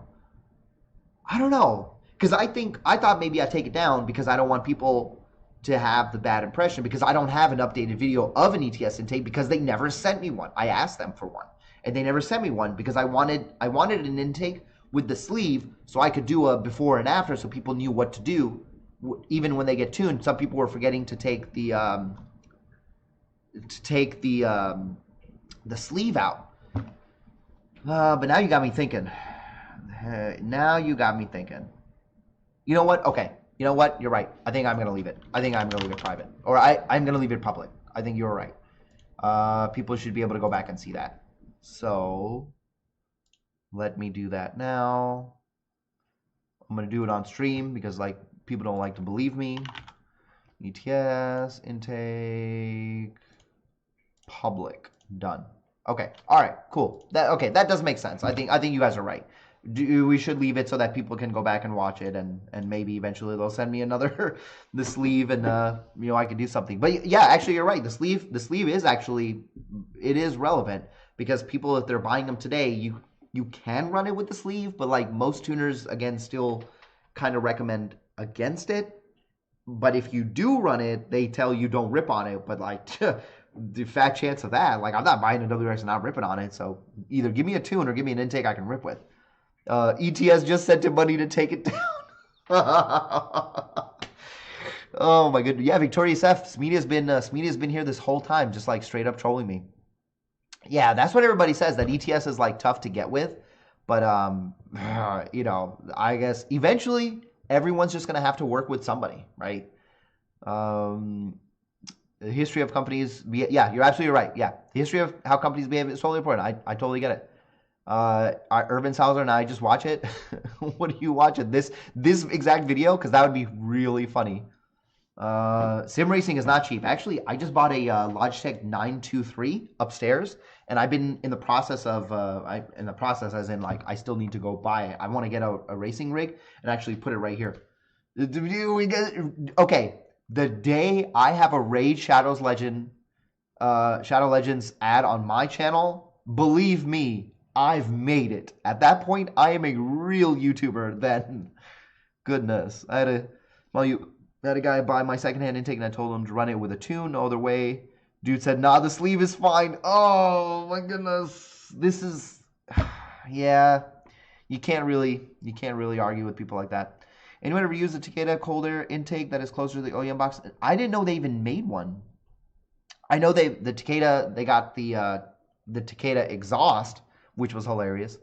How funny would it be, Worldman says, how funny would it be if someone got an ETS tattoo that was literally an arm sleeve that just say, hey, I got this ETS sleeve. Dude, they should have made a shirt that on the sleeve, it said like intake sleeve or something. That would have been really funny. Alexander, Raid Shadow Legends is the real MVP. Dude, I actually finally got around to playing it for once. And it was okay. I played Star Wars Galaxy Heroes, I think it was, and I really enjoyed that because I'm a big Star Wars fan, so that was fun. And I was like, I don't really like Raid Shadow Legends. It's not that big a deal. Victoria SF, I'm on the clock, so I checked in. Yeah, man, thank you for coming by, even though you're on the clock. There's how many people? We got 55 people in here, but we've talked about a lot of things. It's been definitely an emotional day. It's been an emotional month, 2 months for me. If for those of you joining late, the thumbnail and everything, that I lost my job June 28th. I seriously considered quitting YouTube because I was like super depressed because I wasn't getting a job. I lost my job because of YouTube in a way, and then I was like trying to get an IT job and I couldn't find one, and I was getting even more depressed, and I was going to get a job working for SubiFest, and then I didn't get that job, and then just last week I started working on my local Subaru performance shop, and things are almost right in the world again. And which is why I haven't been making YouTube videos, because I've been really busy trying to sort my real life out first. But my real life, I'm gonna say my real life is super, super baller right now. Like, I go to work, I hang out at the dyno and make some videos. Then I go back to the office, I fix a bunch of problems, and everybody's happy, and I go home. It is a dream job right now. Smile you. I'm running SimCube, SimMagic, Hughes Sync Veld pedals. Dude, I don't even know what all is going on. It sounds, every time I see these rigs, I'm like super jealous because I want something. I'm just gonna have my TV. I got my Logitech 923 upstairs, and I'm gonna bring it down. I'm gonna put a rig together and play. I've actually just been playing Gran Turismo on there. Oh boy, Alexander says I got Fortune 500s and the end links rattle. Bro, you need that torque on them, bro. You need to torque them down. Tanner says 1010 do not suggest working with them. They tried working with me once and they were the worst company I've tried to work with. Ooh. That sucks. It hurts me to hear when a company's like that because like you always have like a view of like what a company's like and what they do. And it's like, ooh, sucks that they're bad. Dustin, I just go GT7 with DD Pro. Nice. Man, dude, we need to set up like a live stream. And I've been saying this for months. I've been saying like I want to get all like everybody one day, everybody who has Gran Turismo, I should set up a custom race and we should all just have like a night where we just play some Gran Turismo all night. That would and Kevin Vo just got a racing rig, a sim rig. So I was telling him, I said, we need to do a live stream where we sit down on Gran Turismo. We have like a lobby where we have a private lobby. We can invite like a bunch of viewers. We can have like a live stream going and just like cycle people out. And we can all just race one night. Like how much fun would that be? Like that, it would be a great way for us to just sit back and just enjoy the evening. Small, have you checked out the... Yes, I have, dude. I most definitely have. I was actually just reading the patch notes yesterday. Bro, that game is changing so much. Because I'm actually right now, I'm a little behind on Season 5 right now. I have a level 96 Druid right now I'm doing. And I've gotten almost all of the uniques I need to make it perfect. And then I saw that they're doing that. So I most definitely will be playing... I will be playing the expansion for sure. Alexander Weiss, how do you pronounce it? So my name, I know this comes up a lot. My name is Awais. Awais. People generally like to joke. They say Awais, which is also fine. I don't really mind that. It's pretty easy if you look at it phonetically, but because people see that it's foreign, like they try to do it. Which, oh, you know what? Actually, this is really funny. I got some pizza today, and I was waiting for the pizza, and they were like still making it. And I was there with my daughter. We were sitting on the bench waiting for the pizza to be made. And it's so funny. The guy comes down. He's got the pizza in his hand. He looks at the receipt and he's like... And I'm looking at him and I'm like... I was like, in my head, I was like, I know that's my pizza. And this man is just trying to figure out how to say my name. And I walked up to him. I was like, so I think that one's mine. He's like, what's your name? I said, Oasis. He's like, oh, yeah. And I'm like... I know. I'm 39. I've been dealing with the name thing a long time. Inactive Mode said, bro, pick up a side gig as a barista. Dude, I do a lot of side gigs right now. Like, just too much. Doesn't have I saw his car on Boxer Fest video recently. I hope I see my car. So I actually didn't really make many videos at Boxer Fest. I was hanging out with Joey. Joey Matato was there. And this was his like second time going, and I kind of just wanted to hang out. Like I hung out with him, and I hung out with Anthony. Oh yeah, where the hell is this picture?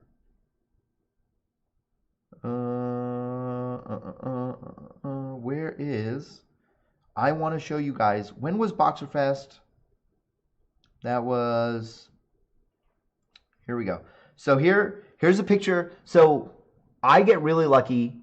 My buddy gives me passes to ride with Travis Pastrana and Bucky. So that's what we did. So I got Joey a pass to ride with Travis, and then I never ridden with Bucky. So I was like, I'll just go ride.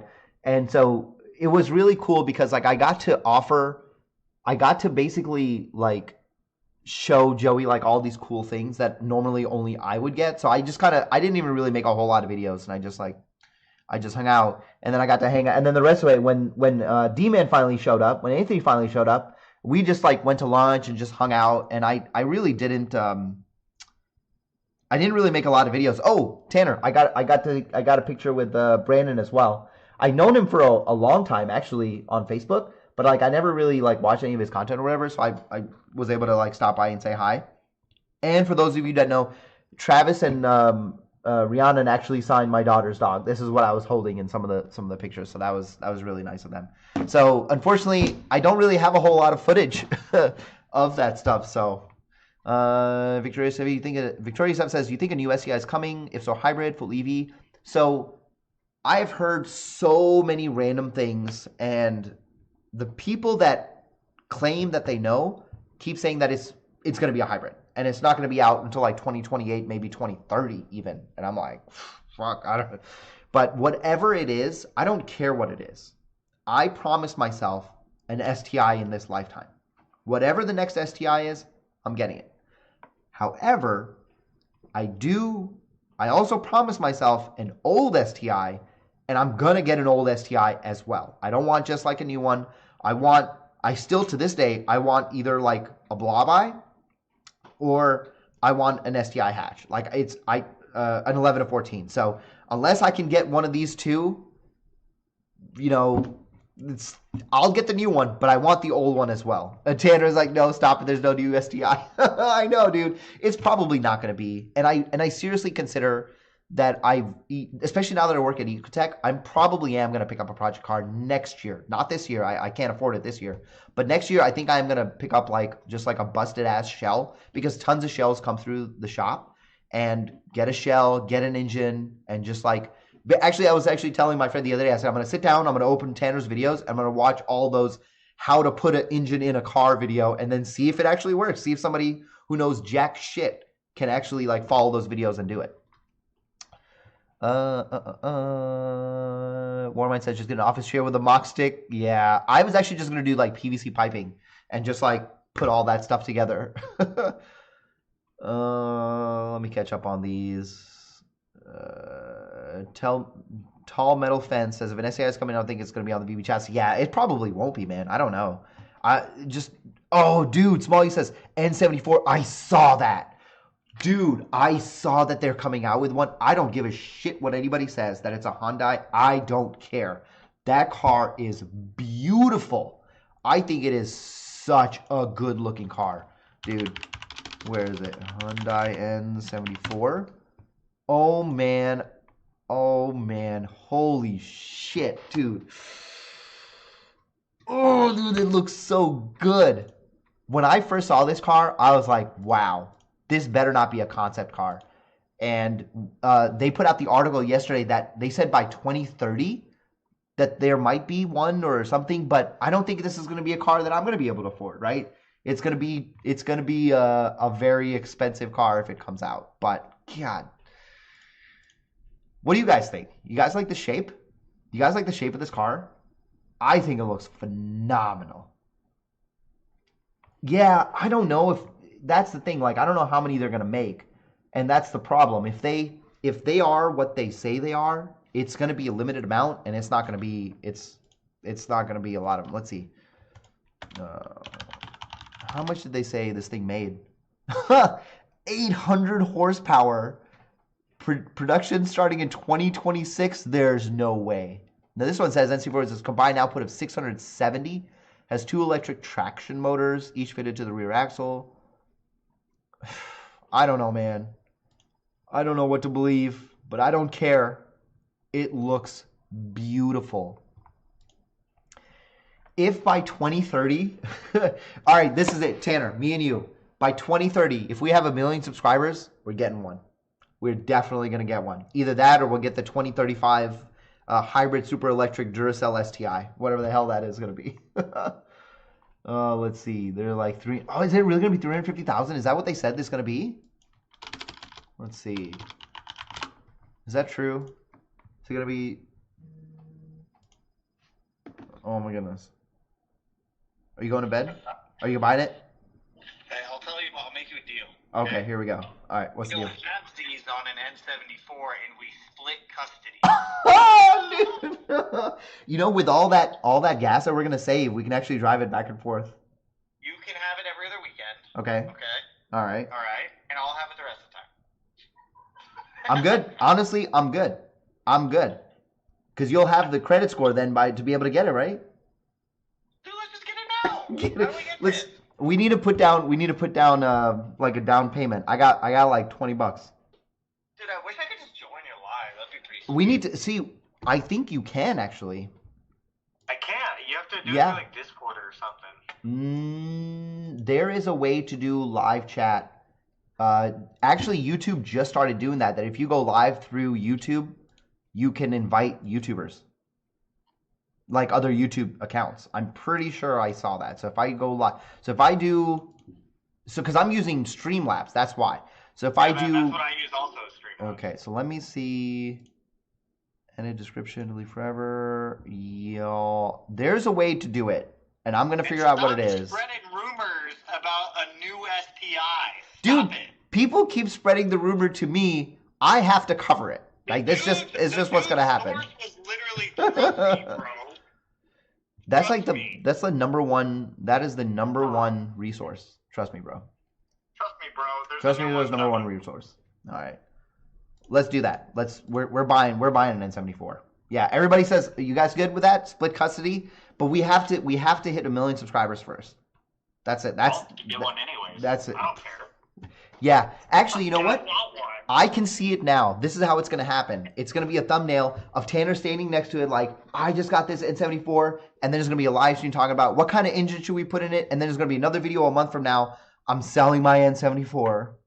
No, you stop it. The only reason I sold the Porsche is because of how unreliable it was. Instagram Live. Yeah, Instagram Live, I know you can do that. I'm pretty sure. You know what? Let's look it up right now. We're going to learn about this together right now. Going YouTube Live with others. Invite a guest to your live stream with Go Live together. Yeah, I know I saw this. You gotta know.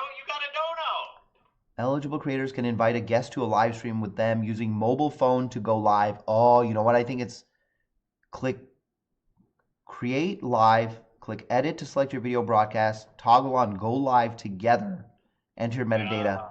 Yeah, so you can't do it through Streamlabs. That's the problem. That's the problem. Oh, here we go. What do we got? We have a super chat from Warmind. Thanks so much, man. I really appreciate that. He says, okay, here's a crazy idea. What if viewers could donate towards the N74 and in return they get X% ownership of the vehicle relative to how much they spent towards it? Then each person can legally claim the. Oh my God, dude! Do you remember when they sold? It's like a timeshare. No, the Dodge Dart. Do you guys remember when the Dodge Dart first came out? Dodge let you send links like a registry to your family members. And then everybody could be like, oh, I put $20 in on a trunk. I put $5 in on your brake caliper. Like, this was a real thing that happened. Look, okay, now let me look this up. Because that is actually, I kind of like that idea a lot. Let's see, Dodge Dart, people, I don't even know how to Google it. Crowd source cost? I don't know how the hell.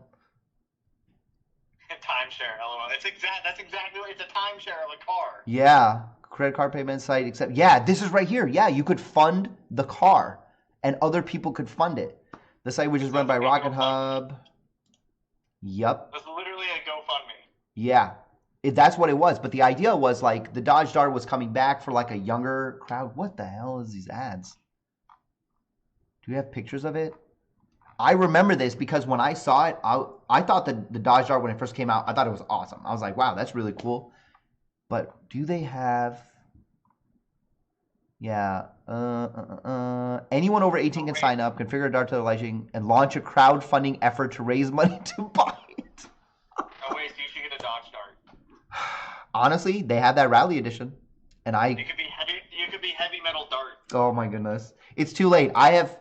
You know... People say, all my haters say that I do this for like the views and the money and the subscribers. You know how limited I've made my life? You know, just support.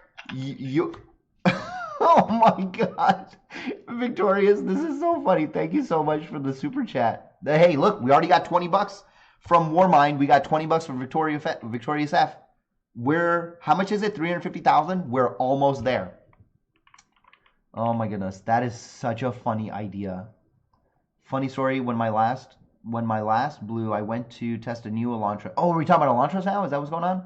Oh, let me scroll up. My whole YouTube page is AI generated new SDI clickbait videos. And you know what? Half of them are probably mine. Is probably half of them is my fault. Yoltz BP says, I went through 3 blown Hyundai engines. I can't recommend a Hyundai when all 3 of them was under 100,000 miles. Ugh. I mean, yeah, somebody says everybody's engines blow up. Yeah, kind of. But like, I don't know, man. Hey, Kelsey says I got $1 in a Snickers bar. The point is everybody gets it, and then you get to own that percentage. So for $1, you get like you would own the tread that comes off the tire for $1. Oh my God. Heavy metal Datsun. Yeah, dude. I wouldn't mind a 240. I really wouldn't mind a 240. You know, you can get a ZX for pretty cheap. How much is pretty cheap? You can get a ZX for like $1,000. Is it a Datsun ZX or do they still go by Nissan ZX? No, it's a Datsun. Okay. Datsun 240 ZX. It's either a 2+2 or a coupe, but you can get it with T-tops. Oh my goodness. I would love something like this. Oh, dude. But see, it's older. It's like a it's older than this? Or it's like a 1980. 240. 240 ZX. Yeah, dude. I had one of those. I bought it for My $500. God, dude. That looks so cool. See, Tanner, this channel can't buy cars. We can only look at cars. Oh, here we go. Alexander Weiss, thank you so much. $19.99. Treat yourself. This money is going to go towards, I don't even know what. Probably this $350,000 Hyundai that we're about to buy. Bro, I don't think like average people are going to be able to buy them. I really don't think so. No, it's not going to. I think they limited run of like 200 units. Let's see, N74. From what I read, there was a limited production run. So, but that's like, you see what's going on with the, 200. According to Hyundai Production Advance, there will be 200 units over 2 years starting in 2026. The plan is to sell 70 of the cars to the public and then reserve the remaining 30. Oh, even less. Wait a minute. Yeah. 30 and 70 doesn't equal up to 200, so they're mathing, bro. So what's going on with the other 100? If they're selling 200, they're selling 70, they're keeping 30. Where are the other 100 going? Probably collectors. Where did it say that the 70 were going? Is that U.S. market or just the market? Let's see where the link is for this. Where's Because imagine if they only have 70 of them for production, they're going to be hundreds of thousands of dollars. This is carsales.com.au. Have reported that Hyundai will manufacture at 200 units of the Radical concept car from mid-2026. We are notified that the group plans to start mass production 2026 to only, well, what now? So then there's definitely a translation error because now they're saying with only, okay, let's go look at this Korean site and let's do our own translation. Honestly, even if that was a $100,000 car, I'd probably sell the RX-7 and buy one. You were already going to sell the RX-7. I've literally zero plans to sell the RX-7. Dude, that 370,000. Oh, that's predicted though. So now here it says 200 again. So what the hell is it, 200 or 100? I'm asking like I'm worried that I'm not going to get my N74. Right. Goodness. Dude, we're not getting them. We're never. Dude, this is what's going on with the Mustang GTDs because like I have a friend who's like super rich and he just posted on Facebook. He's like, I don't know why I get my GTD. These fucking YouTubers get their GTDs. I've been on the list forever. I'm like, is that a thing? Like I didn't know that they were that restricted. That's crazy, man. Yeah, 370,000. That's a house. This house wasn't even 370,000. So it's more than my house. Like my house was 278, I think 279.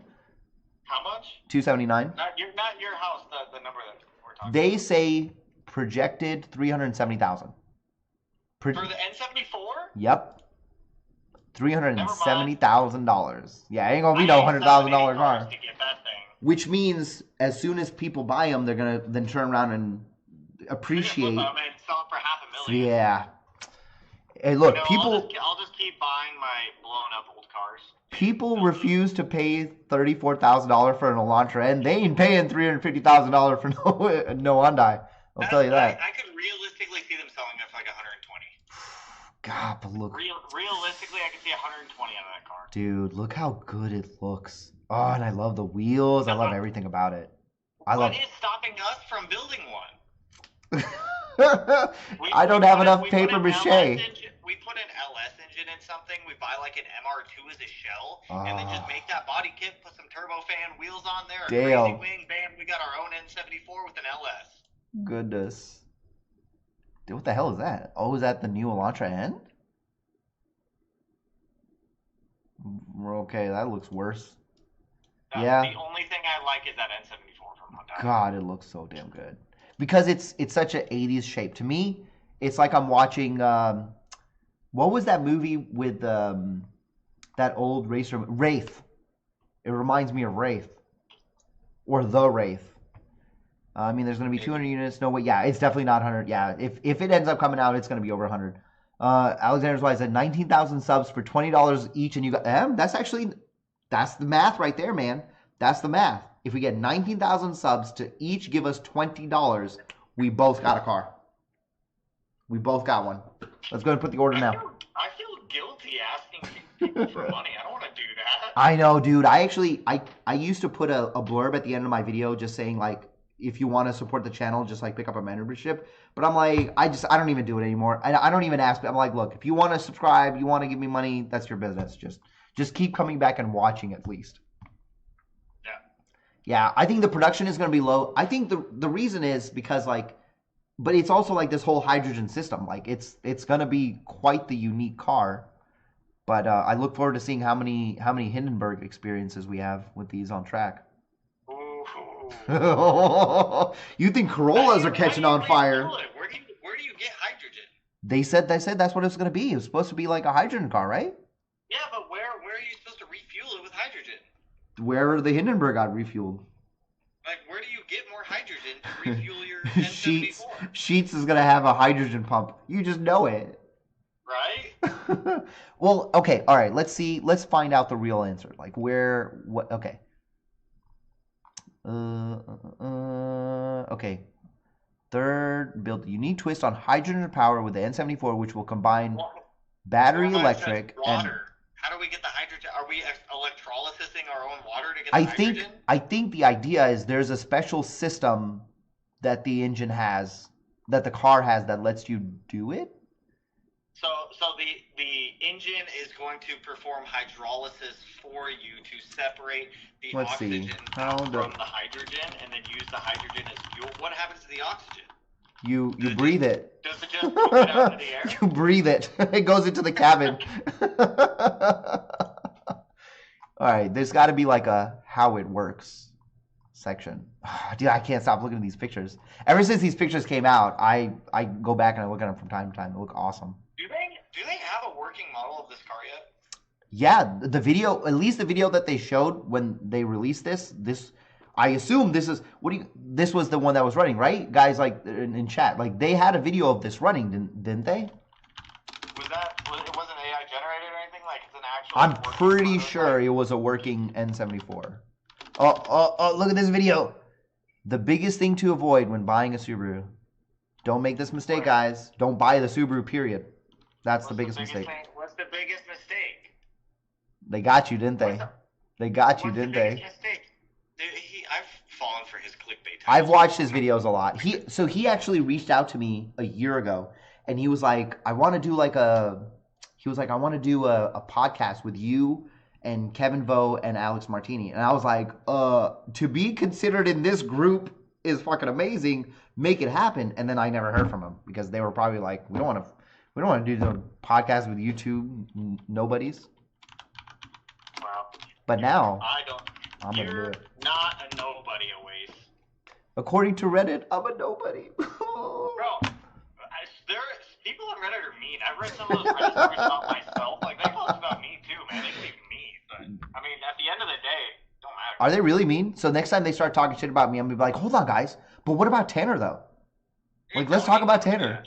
You should see some of the threads they post about me. It's whatever. Oh, here we go. Warmite says oxygen is your exhaust. You're welcome, trees. Wait a minute. Trees don't need oxygen. Trees need carbon dioxide, and they give us oxygen. So basically, we're driving a tree. We need photosynthesis. Okay, here we go. So this guy is actually driving this, and so it's like bringing the car down. The dude standing next to it made me like look at it differently. I don't know. Oh, so here it is outside. So it's like no one was buying them, and then okay. They like fell off the hype train. Well, the great thing about this is they can't mark them up because they're already $370,000. I'm just not a fan. They may not drive great, but their interior is better.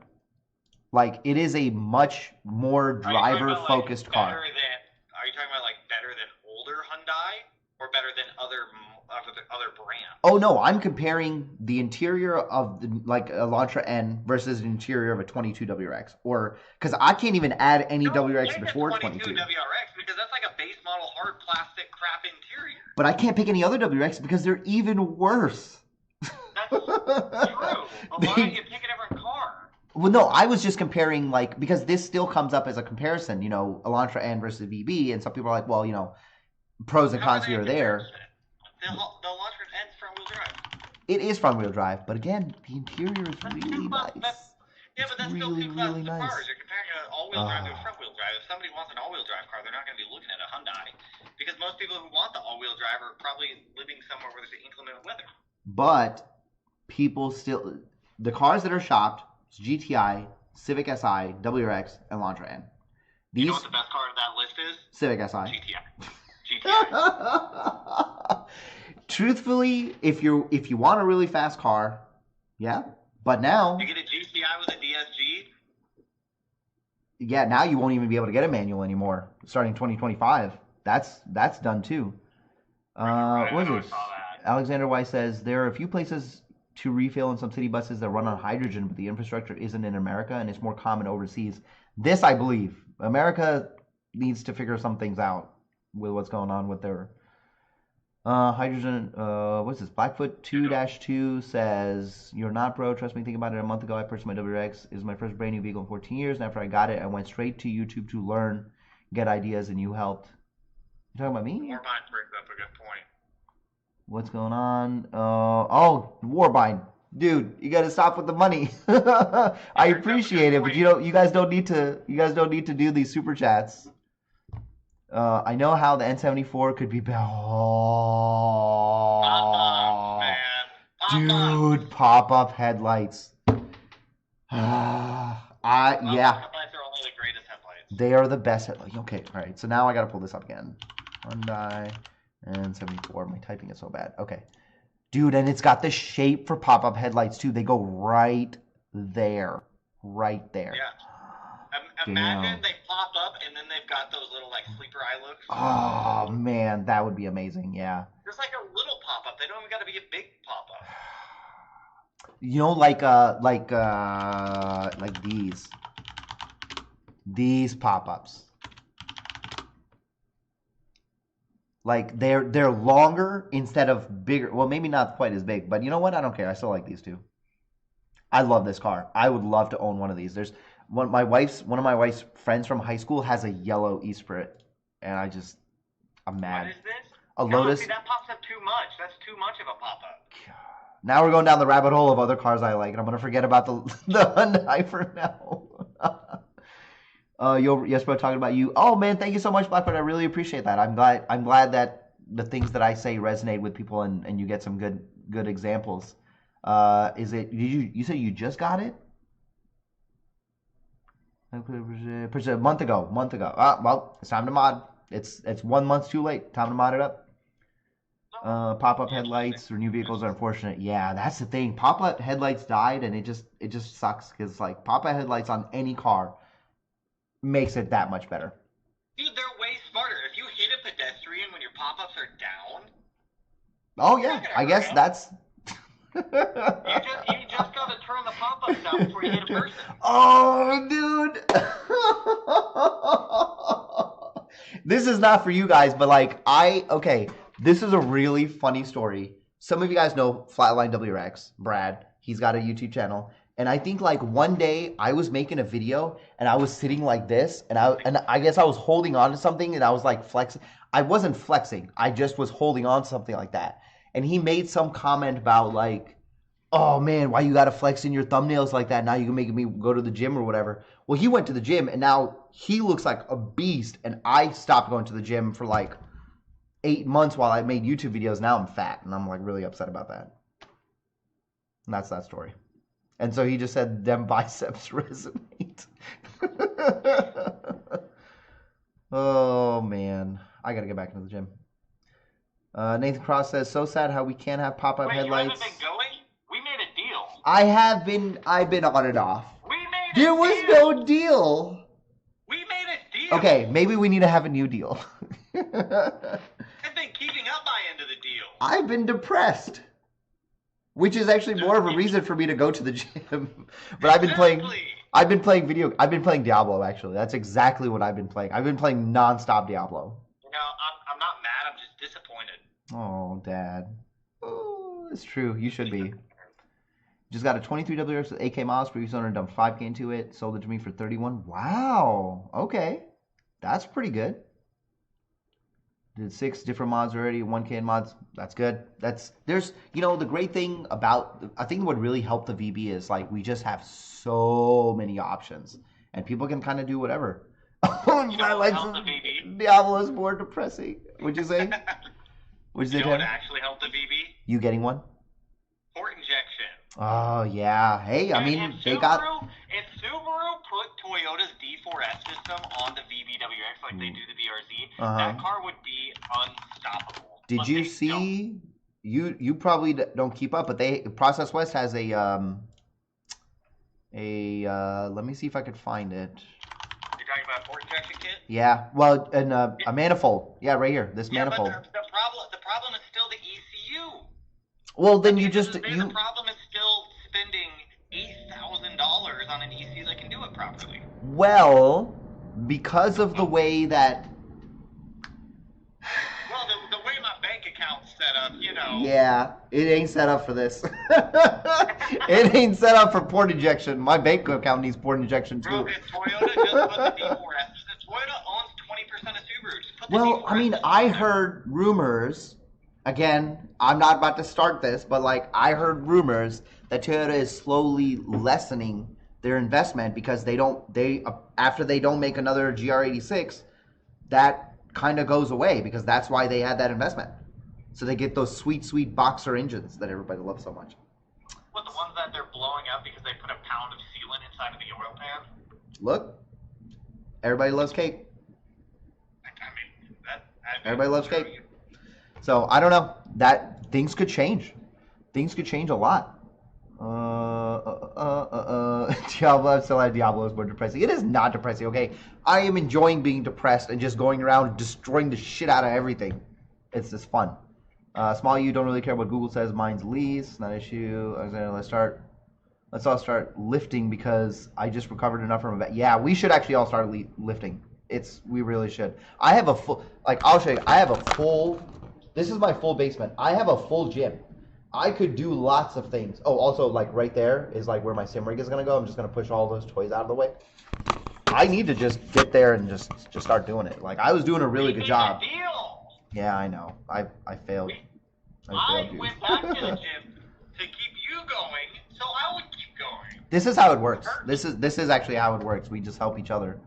Nakamoto, shout out to. You have to start going back now. We got a shout out to Heavy Metal Rex Media. Have a great weekend, fellas. We will be watching future videos. Oh, very nice. Thanks so much. Heavy Metal strength. Heavy Metals. It would actually be we make jokes about my OnlyFans, and when I thought what the OnlyFans name was going to be, it was either Heavy Metal Rex, WRECKS or WREX, or Heavy Metal Sex. It kind of works. It kind of works. Maybe we need to have Heavy Metal Shreds for. That was supposed to be for the music, which I have seriously let that down too. Hyundai makes turds. You know, they're getting better. I think in like another 2 generations of cars, if they keep doing it, I think Hyundai's gonna have like really good stuff. He's gonna go from dad to daddy now, dude. I'm going backwards. I'm going back to dad. Like I was slowly going to daddy. So when I started a long time ago, I weighed 129 pounds. I'm 6 feet, and my wife was like, "You gotta make some changes." And I did. I made some I ate all my chicken and ate all my turkey, and I got really big. And then it felt good for a while. And then I was like kind of happy where I was because I'd never been that weight. Like clothes fit better on me. Like I used to wear like a boy's extra large in t-shirts. Like that's how small I was. Regular shirts just didn't look good on me. And I'm thankful that that's not in. Wow, Heavy Metal Shrek. Hey, you know what? If they make a 5th Shrek, I will change the channel name for a day to Heavy Metal Shrek, and we will all go watch it. Channel name if you do that. What are you gonna change it to? Is it everybody knows the Essence Media stands for Shrek. Get out right now. It doesn't stand for anything. It stands for Subaru. It literally doesn't stand for anything. Wait a minute, is Shrek 5 really a thing? Are they really doing Shrek 5? Because I know they're doing a lot of sequels right now. You better like, change your name. Oh boy, let's see, Shrek 5. No way. There's no way there's a Shrek 5. Change your name. Heavy Metal Shrek. No, the day it comes out, we'll change it to Heavy Metal Shrek, and I will go watch it and secretly live stream it from the theaters so we can all watch it. No way. Dude, that's amazing. There's so many sequels, like Moana 2's coming out. They're doing like another Toy Story. I think there's like another Incredibles. Oh, it's gonna be crazy. I'm looking forward to it because I like some of those movies. We shipping Smedia and Heavy Metal Rex fan art. Oh my goodness. Let's go. The internet does not need to see stuff like this. I want to see it. I like to get weird. Viper says, that's what I thought. I heard Heavy Metal Shrek. No, it was Heavy Metal Shreds because of like the guitar stuff. Like if you guys don't know, I actually play all of the songs that you hear on the channel. I wrote all up. And now what's funny is all of the techno and EDM stuff I wrote, I'm actually using on the Ecotech channel, which actually reminds me of something that was said an hour and a half ago. People were asking, what is the social medias for Ecotech? We're working on it. Nobody has kept up with it, and I have to figure it out slowly. And once it's there, I will show everybody, because that's where all the cool shit's gonna happen. Engine builds and like older WRXs, and even like other cars that are not like Subarus. Like there's all kinds of stuff. What are we laughing about? What's going on? It'll just be. I was just laughing at Warmind. Media cheating on Heavy Mex with a non-VB. That's been going on. That's been going on. How come there is no comments in the comment section? Comment section of what? The video. You can't comment on the video while it's live. Oh yeah, technically these are the comments. Now it is the day it comes out. Oh man, I can't believe there's gonna be a Shrek 5. I love Shrek. I think it's like one of the funniest movies. Shrek is love. It is so good. Shrek is love. I'm gonna send you a Shrek suit. A Shrek suit? Oh, you know what? I have that. I will wear it. I will wear it to the premiere of Shrek, and I will say all of the lines. I want to see you wear it in one of your YouTube videos. Who should build a high power VB? Oh wait. No, the person who has all of the capabilities to build a high power VB. Actually, wait. So. You know, wait. Tell me this. So my Porsche is at consignment right now, getting sold. Okay. And we're looking for a replacement. What should the replacement car be? An MK4 VR6. That's not even on my list of cars that I was looking at. My best friend's sister had a rave green. Look at this. My best friend, her dad bought her a rave green MK4 VR6 as a first car. It is a beautiful color. It was 6-speed, and she fucked it up. Surprise, surprise. We were both so upset that she fucked that car up because that is such a rare color in a rare car. This is the only generation that had that. Well, no. I think this was the first generation that had a VR6, wasn't it? MK4? I think so. But anyway, that's a different story. You'll get a kick out of this. I'll have a VB again soon. Really? Who's VB? Customer? Like a week I'll have a VB. A customer car? No. That was Grimspeed's. Is it Grimspeed's? Yeah. Why are you getting Grimspeed's car? I'll be playing with theirs for a little bit. I saw that. It's white, right? No. You sure? Why with the paint match fenders? So they got another one? You'll see soon. But I'll have a VB again for like a week. You need to buy me airplane tickets so I can come up there. I need to buy you an airplane ticket? Yeah. Well, drive your car all over the country. Actually, you know what? Here we go. All right. Here, come say hi to Perrin. Come hang out with me. I'll let you take the RX-7 out for a day so you can relive your RX-8 days. Dude, there is an RX-8 being rebuilt at Ecotech right now. Every day I go over there and I look at it and I just think, man, I should buy it. I offered you one for free. You did. You know what? All right, we're gonna look at it right now. I'm gonna look at it right now. If I fly in, where should I fly in? Come on, guys. We're gonna look for flights right now. SeaTac. What is it? SeaTac. Seattle Tacoma International Airport. Seattle. Okay, so let's say Subi Fest is next weekend, so I definitely can't come next weekend. What is STL? Oh, St. Louis, yeah. So it wouldn't be this weekend. Let's say, like hypothetically, I came like that Friday, and like came back that Sunday. Oh, my wife would be so pissed. I won't tell if you won't. Are just magically gone for the weekend. Ooh, those are really expensive. That's really expensive. Let's say I don't come in September. Let's say maybe later, maybe after Subi Fest. Maybe after. Like $300. That's one ticket. One way? Why are you looking at one-way tickets? No, I'm doing return. I got it because you have to pick the second ticket. So. That's weird. Yeah, so if I leave, let's say Subi Fest is over, right? Because I still want to go to Perrin. I still want to meet you, and obviously maybe we can take a drive over to. I'll go to Perrin with you. You have to pick me up from the airport. That's fine. Yeah, in the RX-7. Okay. All right. Might not have a hood, but that's all let's say like December, maybe, or maybe like last week of. All right, here we go. December's cold and wet up here. I'm pretty sure it's cold and wet there all the time. It's not. It'll be a lot wetter when I get there. It is a mid. Let's see. Is this return date? So let's say.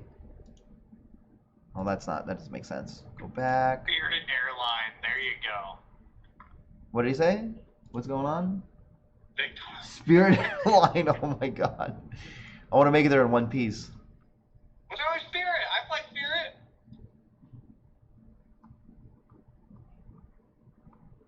All right, let's see. Let's see what Spirit has. Because we're gonna do this. Because whatever the cost of the ticket is, I've got $20,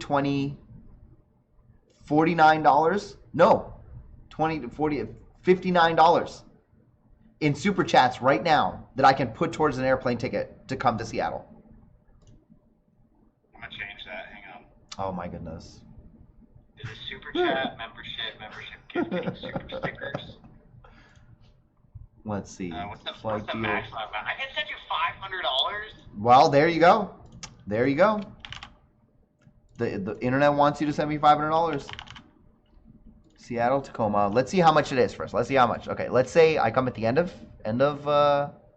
let's say I leave like Friday night. I come back Sunday. How much is it?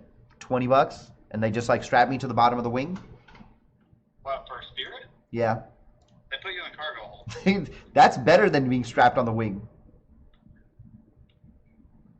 But their website doesn't work. Why? So let's start with that. All right, guys, what do you think? You think we should do a collaboration with Perrin and Smedia in December? Because I was thinking about going to VSC. You have to. Oh man, come on! What is going on? Their website doesn't work. Error has occurred. Goodness. St. Louis to Seattle airplane tickets. Flights. Let's see what we got. Oh my goodness. Oh. Billion ticket fund. Warmine. What are you doing, man? What are you doing? You're gonna end up making me go. My wife's up there probably asleep. She's gonna hear this shit. She's gonna be like, "What's going? Where are you going now?" Oh my goodness. She's gonna wake up in the morning and be like, "You're going where?" You're going where? Actually, she's probably watching right now. Like, what the fuck is going on? Where are you going? Because like one thing, she supports everything I do, but like sometimes when she gets mad, she's like, "You're always going on vacations all the time." I'm like, no, it's like, yes, it's vacations, but like. It is work, though. It is. Sometimes it's a pain in the butt. Oh, that's not bad. 206 round trip, but it's going to take me all day. So what? That's not bad. Oh, here we go.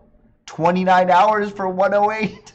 That's not terrible. It's not terrible. One stop for 23 hours.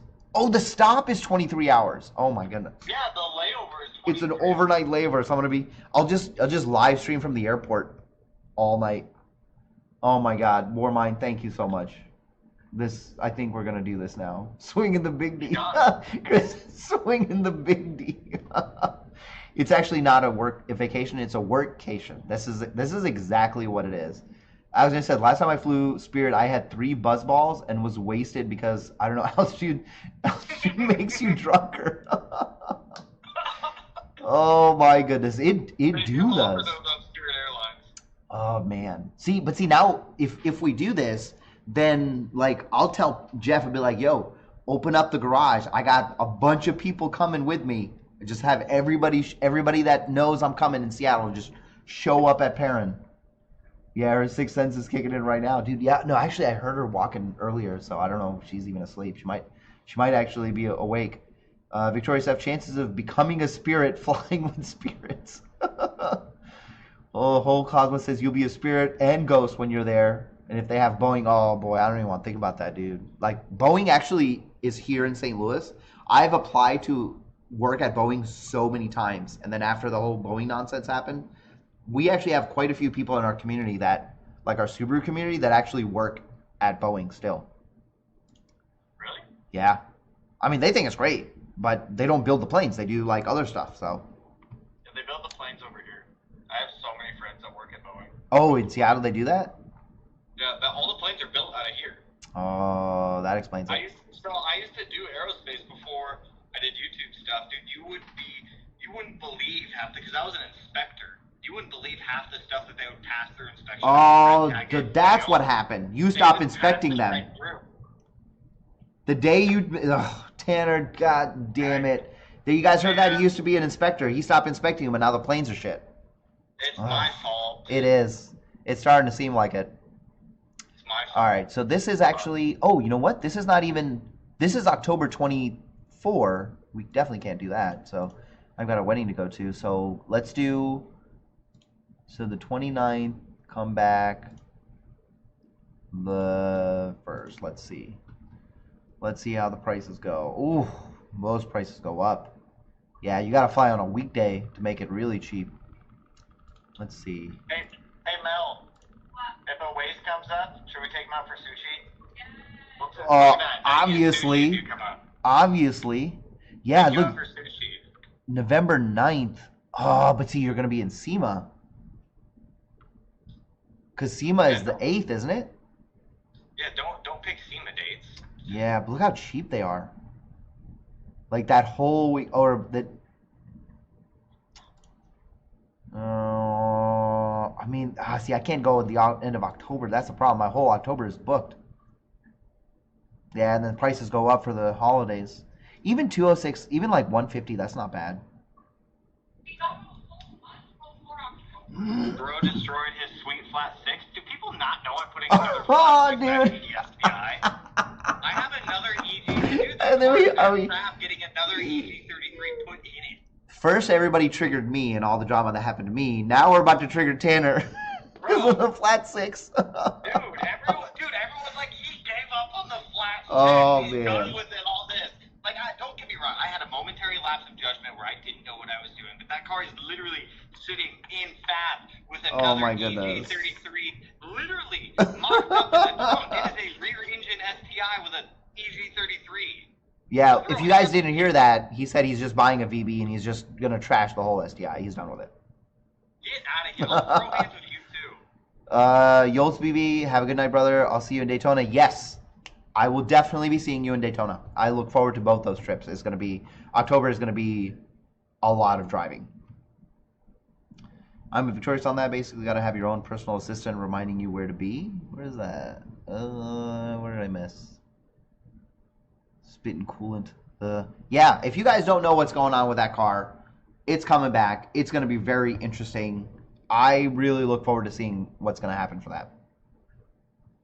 He's going to park out the STI for VB now. That's probably never going to happen unless that new STI shows up. That could happen. That could happen.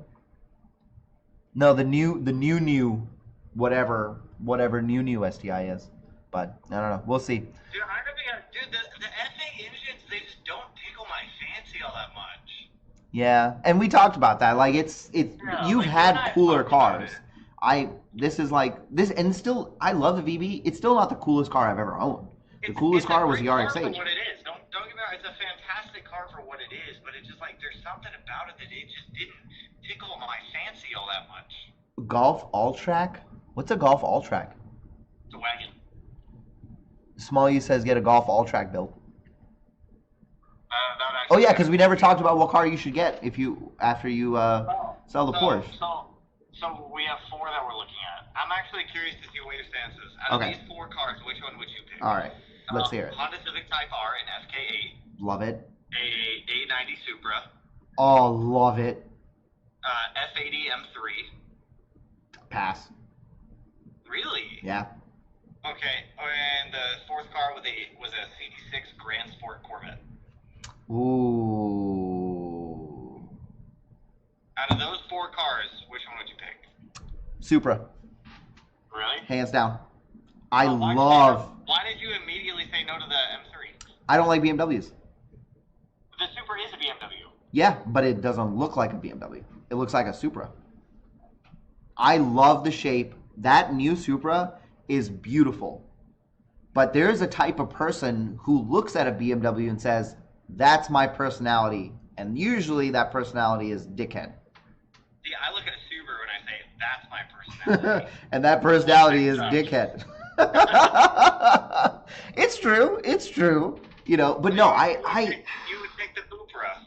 I would 100%. When I saw that Supra, like that shape, I didn't even care what was in it.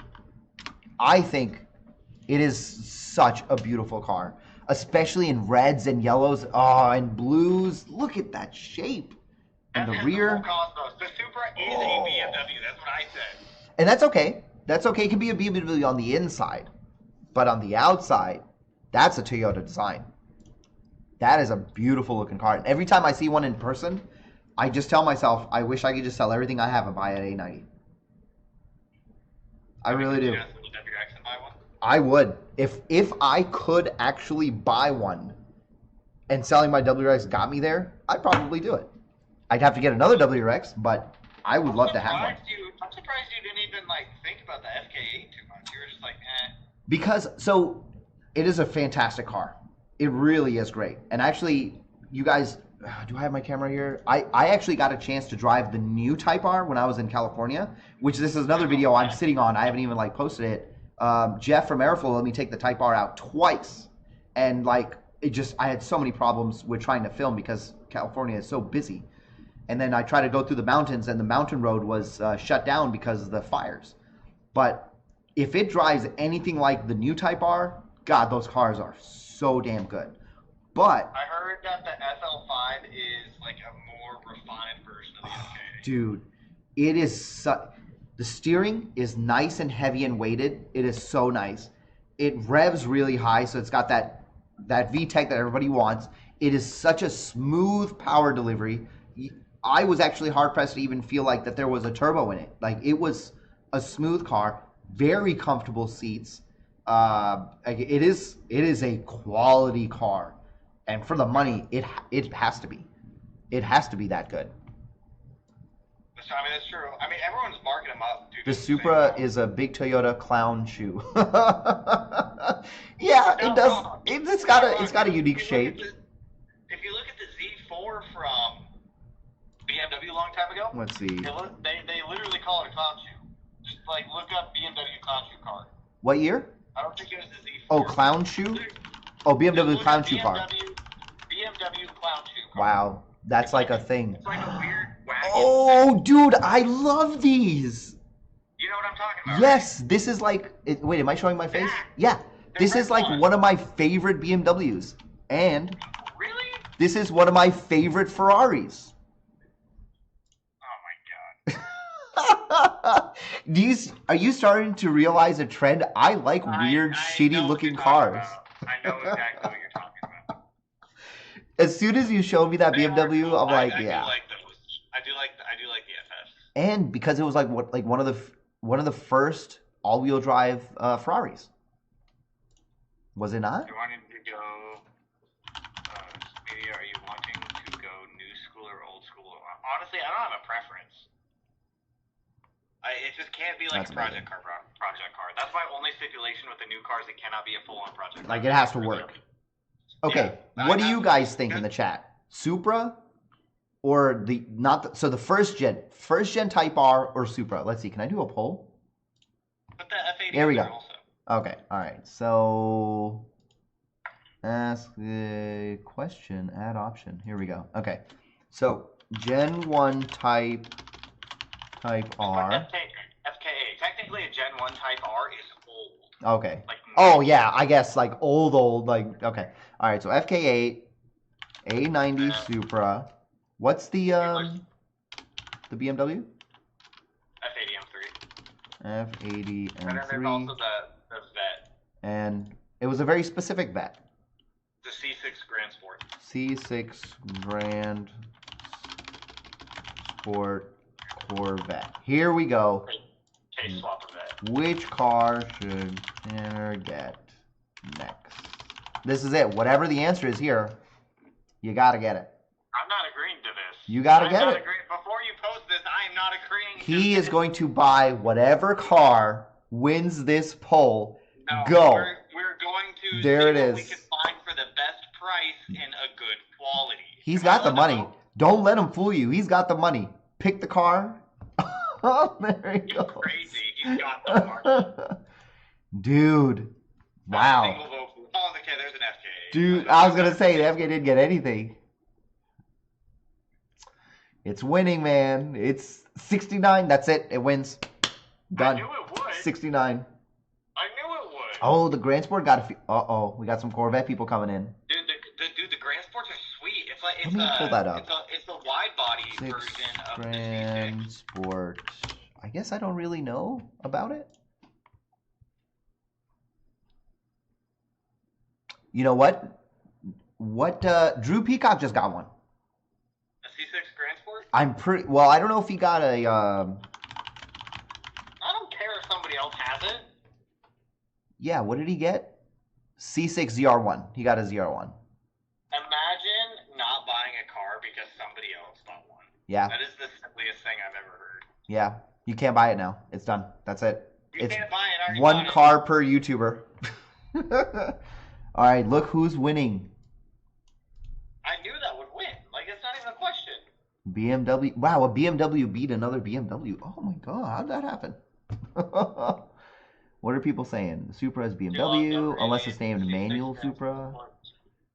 Yeah, they are they're discontinuing a few. Like the GR Corolla is getting discontinued, the 86 is getting discontinued, and the Supra is getting discontinued. They're getting discontinued because they spontaneously combust. Yeah. And then the other ones aren't combusting, but they're discontinuing those too. I think the whole GR line is getting dropped. Is it?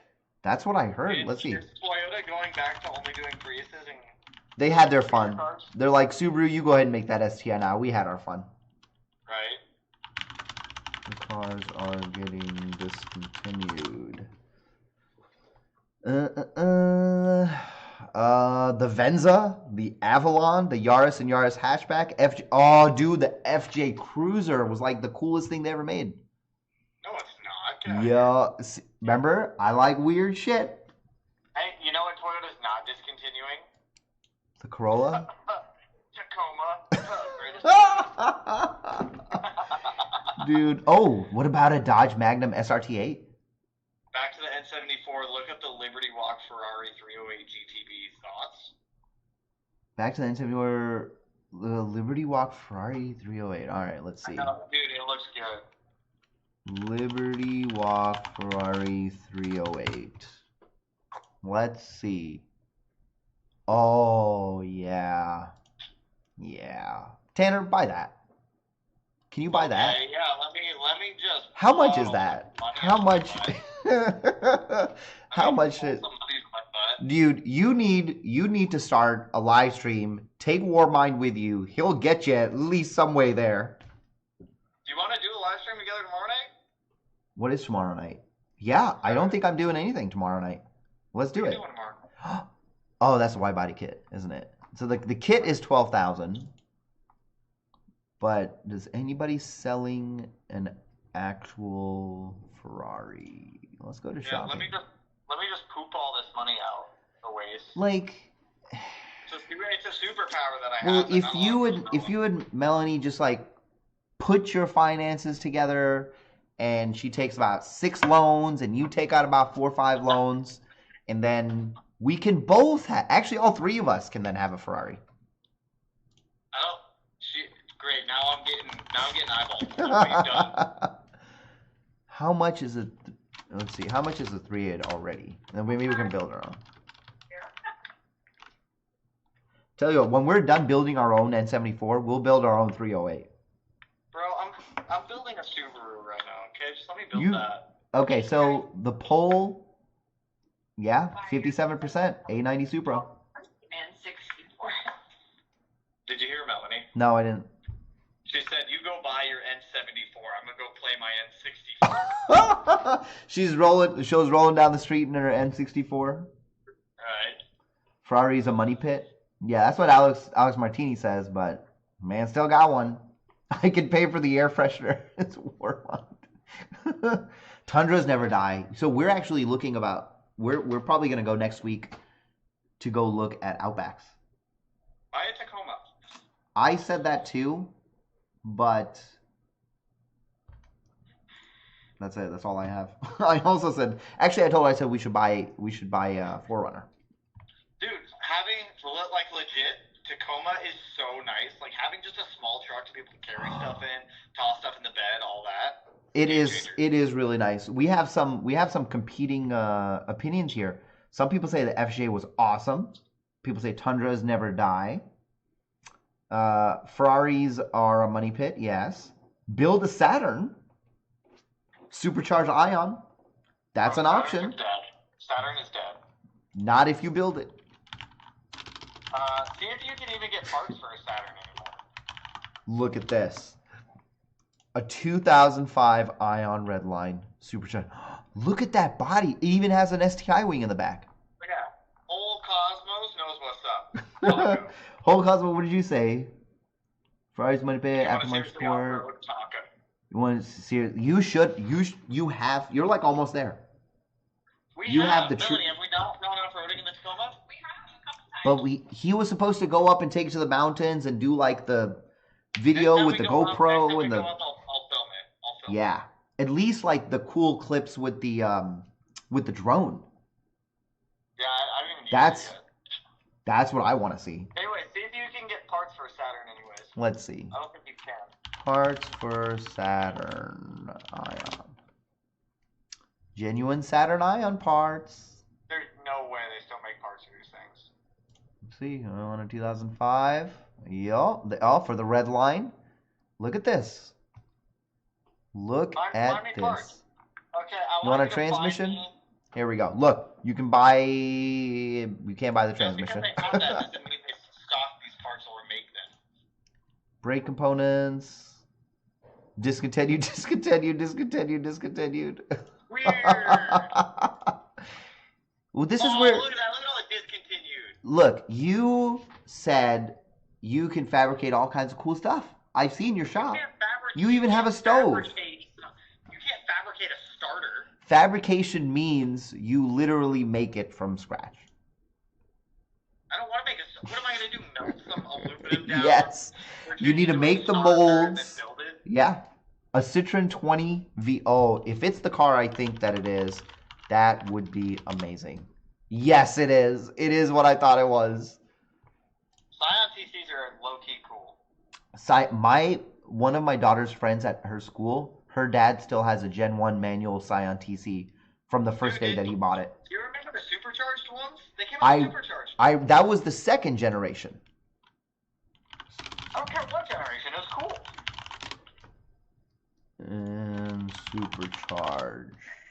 But it was cool, but man, the second gen was ugly compared to the first gen.